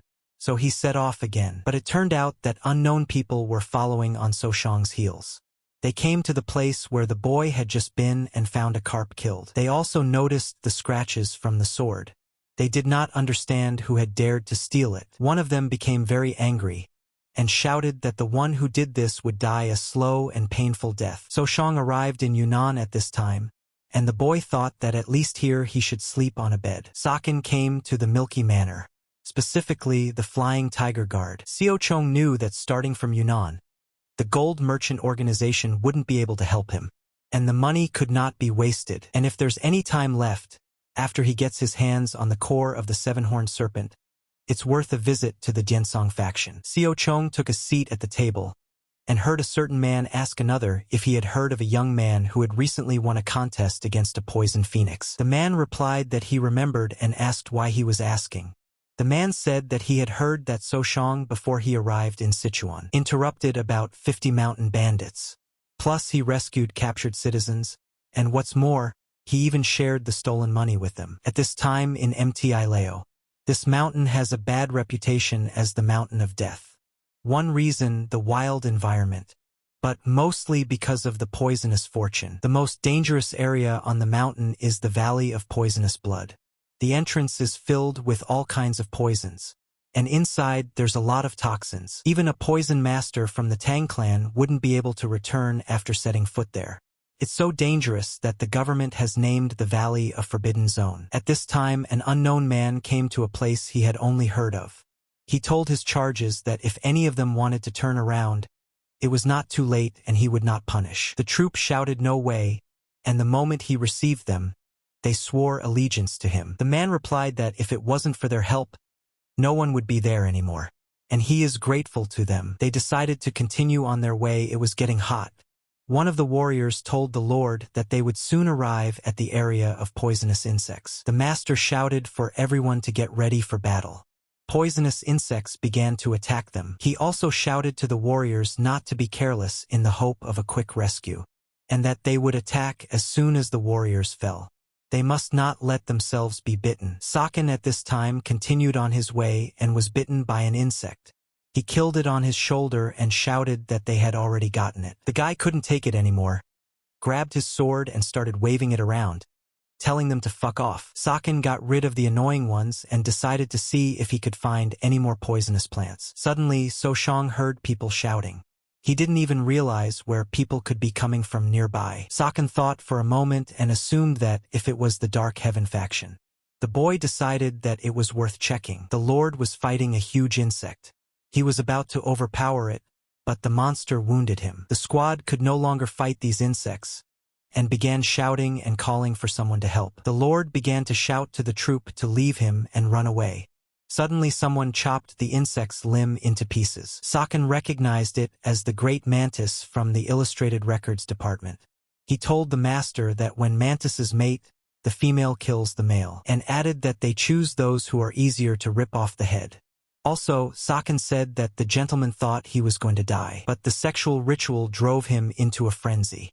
Saken had heard that the mantis had a nerve in its head that suppressed unnecessary force so that it would not traumatize the body. If you cut off his head, you cut the nerve as well, unlocking all the power of freedom of movement. Also, Saken told the Lord that therefore in the future, if he mantis, you should chop its body. Saken overpowered the praying mantis and said he hoped the lady was screaming for help and he would have come and saved her and become a hero. Saken drew his sword and began to destroy all the surrounding frenzied poisonous insects. The master asked Shang who he was. Saken looked at him and told him his name, and after a second, Shang added that he was from Hosen. The man was surprised and said that he was Tang from the Diensong faction. Xiao Chong didn't expect that the seventh master of the Diensong faction was standing in front of him. He didn't understand why a person like him was from the Diensong faction. Shang apologized for his tactlessness as he didn't know he was the seventh master and behaved rudely. Tang replied that there was no need to apologize since he was his savior. He added that he was embarrassed to ask for it, but he would like Shang to escort them to safety. Saken replied that while passing there, he met a suitable cave where he could rest. Tang said that he owed him his life. Saken smiled and said that he had only done what he had to do. Tang took his hand and said that as an adept of the Light faction, he understood that helping others was the right thing to do, but not always easy. This is the Valley of Poisoned Blood, and it's hard to even take care of oneself there. So Tang once again expressed his gratitude. Xiao Chong looked at him and thought he looked like he had stepped off the pages of a book. Tang's entire squad also expressed their gratitude. Tang noticed that Shang was on his way to becoming a saint. He asked why he had come all the way to the Valley of Poisoned Blood. Saken replied that he had come there to increase his strength and develop a defense against all sorts of poisons. Then Tang said that if Shang was going to leave the valley, could he ask for a favor? So Shang asked what exactly it was about. Tang said they would like So Shang to help them catch a mythical animal called the seven-horned serpent. Saken was greatly surprised. Tang said there was still some difficulty and decided to explain to So Shang. But first he asked So Shang how much he knew about him. Saken hesitated and answered nothing. Tang says it's okay. Since he is the youngest of the Diansong faction, it's not surprising that So Shang doesn't know. Tang revealed that he was a disciple of the faction head and also the son of the owner of the Milky Manor. Xiao Chong was surprised. Tan continued and said that, as you know, their faction is in Yunnan, a disputed area near Tibet. Because of the war, the Diansong faction had material difficulties that desperately needed a solution. That's when the owner of the Milky Manor, Tan's father, came to them and offered them a deal. In exchange for solving the financial problems, the owner's son was to become the apprentice of the faction head. The Milky Mansion desired the martial arts and faction defense. Even though the mansion has a monopoly, they remain merchants who have no power to defend themselves. Tang said that the Diansong faction accepted the deal, but with 3 caveats. First, only one person could become the disciple of the faction head. Secondly, they forbade teaching the martial art of Diansong to others, even members of the Milky Mansion. And third, to be as restrained as possible. Saken realized that, simply put, they had gotten money and sold a superior martial art. Tang said that the other 6 faction masters also knew this, and compared to his brothers, he was just lucky enough to become a disciple of the head. And then Tang said that, as it was, he wanted his brothers to recognize him as a faction warrior. So he came to the valley to catch a 7-horned serpent. Suddenly Tang said he was so absent-minded. He asked So Shang to help him catch the 7-horned snake, but he forgot to tell him something. Tang said that in the past, before the Poison Blood Valley became forbidden, warriors from his faction had come there. In those days they told of having met a serpent that had 7 horns and was immune to any attack. So Shang didn't realize that did the Diansong faction also know about the 7-horned serpent. Tang said that he was asking So Shang for help and he would never forget his kindness and vowed that he would repay him one day. So Shang agreed. Tang repeated that the deeper they went, the more difficult it would be. It will become full of poisonous bugs. And the 7-horned serpent is an incredibly strong mythical beast. Saken laughed and asked what didn't he say? That the horns were the only part that couldn't be hit. And he said it would be all right and they had plenty of people. They set out on their journey. Saken ate poisonous plants on the way. Tan wondered if the Hosen ascetics ate poisonous plants. Tang asked So Shang why he chose poisonous grass. Saken replied that it is said that masters of poisons poison themselves to increase their resistance to them. That is why he does so. And then So Shang said that this was not the time to do this as it had become restless. Tang said he couldn't see any of those countless poisonous bugs. A serpent burst through the rocks. Tan was surprised at how big it was. So Shang thought about how he would eat it. Saken began shouting to the warrior squad to gather and act on the plan they had discussed earlier. Tang didn't realize whether Xiao Chong was really going to be the bait, whether he was brave or just fearless. So Shang began to attack the serpent from different directions. He climbed to the very top and prepared to strike directly at its head. Saken thrust his sword in and shouted to Tan to block. He wanted to see what was there, but he didn't have time right now. The serpent began to scream loudly. At that time, So Shang began to chop the horns of the serpent one by one. The serpent felt it. However, when So Shang cut down the first horn, the serpent became even more furious. Its eyes began to glow and it flashed with blue energy. The serpent opened its mouth, and at that time the Thane pierced its tongue. And Saken at the same time pointed his sword straight at the eye of the serpent. Saken struck a blow and venom poured out of the serpent. He shouted to the squad to be more careful as the poison would kill them. While the serpent was spewing venom, only So Shang could fight it. He began to use the sword art of 24 plum petals. Saken struck and the serpent shimmered with light energy from within. The boy managed to overpower it. So Shang gathered a couple poison horns from the ground and packed it to himself as a valuable gift. Saken told Tan that he hoped they wouldn't stab him in the back, being one of the 7 faction masters. Saken takes his 6 horns and goes on his way. Tan replied that he could not do that to his savior and would keep his promise. Tan and his troop thanked So Shang for saving their lives. Tang said that he would never forget it and that he would repay them. Then Saken asked a favor, and told Tan to keep it a secret that Saken had helped him catch the seven-horned serpent. Saken asked that he shouldn't worry because if he says that someone from the Hosen faction helped him, it won't count. So it's in his best interest. Tang replied that he couldn't refuse his savior's request. Xiao Chong realized that he would be torn apart by the warriors wanting to get their hands on the serpent's horns. And surely that would only cause trouble. Tang swore on the life Soshang had saved that he would keep his promise, and these guys would also take the secret with them to the grave. Then Saken noticed that the poisonous insects had reappeared near them. Saken shouted to Tan to focus on defense.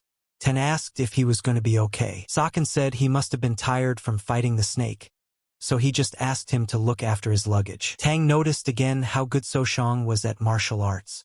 Soshang had dealt with the insects, and now there were slightly fewer of them. Then Soshang walked over and picked up the bow and arrows. Tang was surprised and asked if he was really going to use the bow. Soshang replied that he was. Tan replied that although the number of insects had decreased, he didn't think they could afford such entertainment now. And then the poisonous spiders appeared. The warriors noticed that Soshang was extremely talented in martial arts, but no one would have thought that he could use a bow like that. Tang once again enjoyed watching how amazing Soshang was at martial arts. Saken dealt with all the insects around them and they said their goodbyes. The boy continued on his way. Saken returned to the serpent. He had secretly withdrawn the core, so now he came to check what he had seen there. No matter how much he wanted to check back then, it might have aroused suspicion, so Saken went with the squad. Suddenly he found what he was looking for. He thought it would break because of the destruction. But fortunately, the Onan was unharmed. Judging from the way it was preserved, Soshang noticed that the quality was quite amazing, and what was inside must be extraordinary. It was good that it was not far from the entrance. If it wasn't, it would have taken Saken half a year to find it. Saken opened it and saw that it was a lost martial art. 10,000 green-eyed martial arts. Soshang realized that the 10,000 green-eyed martial arts, it was a famous art from the past. 150 years ago, after the public learned of its existence, martial artists would set out to find it, but could not find it, being mortally wounded in the process. It seemed like it was hidden in the Poison Blood Valley. Xiao Chong didn't know how the Dark Heaven faction hadn't managed to find it. He gathered some poisonous plants and the core of a seven-horned serpent. This was a chance given by the heavens. Xiao Chong was now determined to get out of this valley. He suspected that the Diensong faction must be on their feet right now because of the young master's report. The Dark Heaven faction, who have the most extensive information network in the world, would surely hear about it. The seven-horned serpent is a mythical animal from the illustrated records they do, so they will definitely want to see for themselves. At that time, the people who were following Sachkin came to the place where the snake had been killed. They found that half of its skin was gone. The man grabbed his head and started screaming that this couldn't be happening and there was definitely something wrong. The man didn't know what to report to the man in charge. No matter how you looked at it, the poisonous insects had finished off the weakened snake. He thought it was the work of the seventh master of the Diensong faction. So he ordered a search of the entire valley to collect the remaining horns, as they are extremely strong and poisonous insects cannot eat them. He shouted that Tan had only brought one horn, so by all means, they must return the rest. Suddenly the subordinate showed him the arrows, and pointed to the marks of the one who had used them.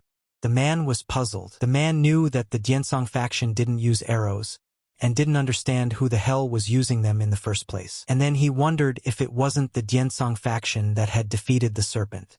And who it was, he didn't understand either. At this time Soshang reached Yunnan.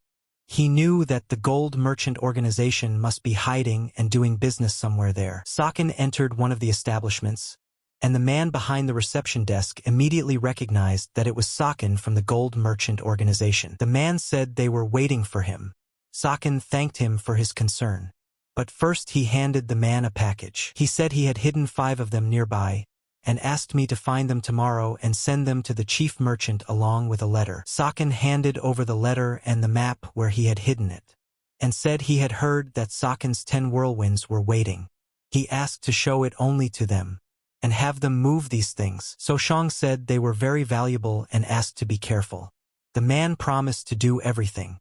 Then Soshang said he would go meditate. Soshang started with the 10,000 green-eyed poison arts. He managed to get his hands on the core of the seven-horned serpent and the ancient teachings, So Shang considered himself lucky. Xiao Chong decided that he should eat the core. And thanks to the energy of the core, he would increase the mastery of the 10,000 green-eyed martial artists. Saken had already gone from 10% to 20%.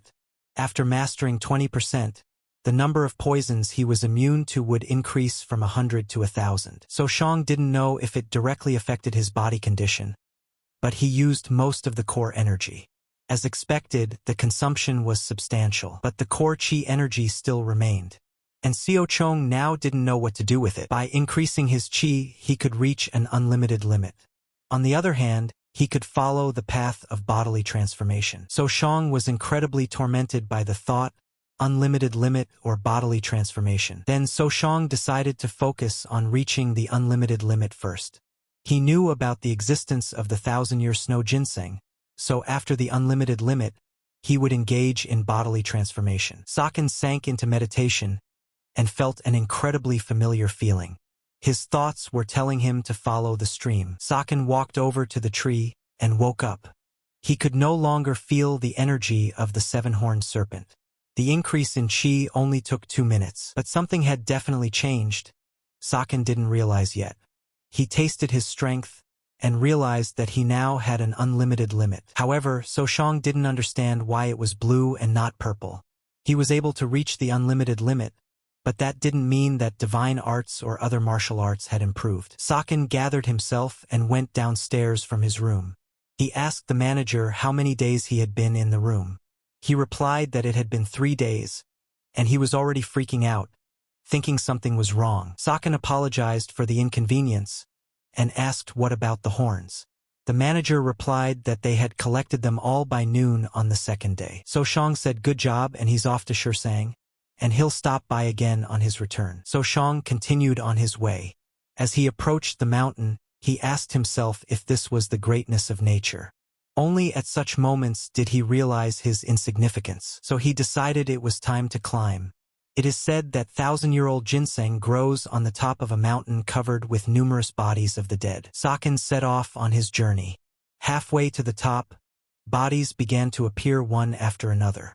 He didn't understand why they were going there. Saken realized that someone else was climbing the great snow-capped mountain, and that was not good news. Unexpectedly, So Shang noticed the body. He knew he shouldn't do that, and he would get in trouble just by looking at his clothes. But he had no idea that it would turn out to be a llama from the Padala Palace. The man thanked So Shang for saving his life. A group of martial artists outside of Zhongyuan practice unarmed martial arts. They reside in a temple in the Xijing region. They were called llamas because they came from different factions and have different views. However, they have a very controversial moral code. Their goals are based on bad intentions. This is especially true of the llamas from the Padala Palace. They are so aggressive that they have tried to attack Zhongyuan several times. Then So Shang suggested that the monk go his own way. But the monk stopped him and asked him why he was in a hurry. The monk said that he could not just let So Shang go without repaying him. So Shang replied that there was no need to repay him. The monk asked if So Shang would mind if they climbed the mountain together. Saken asked him if he was even listening to what he was telling him. The monk asked if this was his first ascent of the mountain, and he said that if he took an old sad monk with him, he would show him the way. So Shang didn't know what to do. He saw that the old man was weaker than him. The monk said his destination was not far from the summit and he could accompany him. The monk said that in the past llamas from the palace had climbed the mountain and he had memories and a map. Saken asked if he would accompany him, where he would take him. The monk replied that if he followed to the summit, he would be slightly below this place. The men who had followed So Shang arrived at their leader's house. He asked them why they had come empty-handed, and where is the carp of eternal fire, and the 7-horned serpent, for its horns could be used to make 7 beautiful swords, and with the help of poison, he would be able to lure an elder from the 9 great factions to his side. He asked the man that being his faithful follower, if he was not ashamed to be trembling with fear right now. The man fell to his knees and began to apologize. The head ordered him to stop and gave him a judgmental look. He told his subordinate that but had made an invaluable contribution to their cause. He was skillful and useful, but his men were not, and said that the price of their lives was not worth a maggot. The subordinate agreed with his head, and then the head said that he really hoped he would not disappoint him.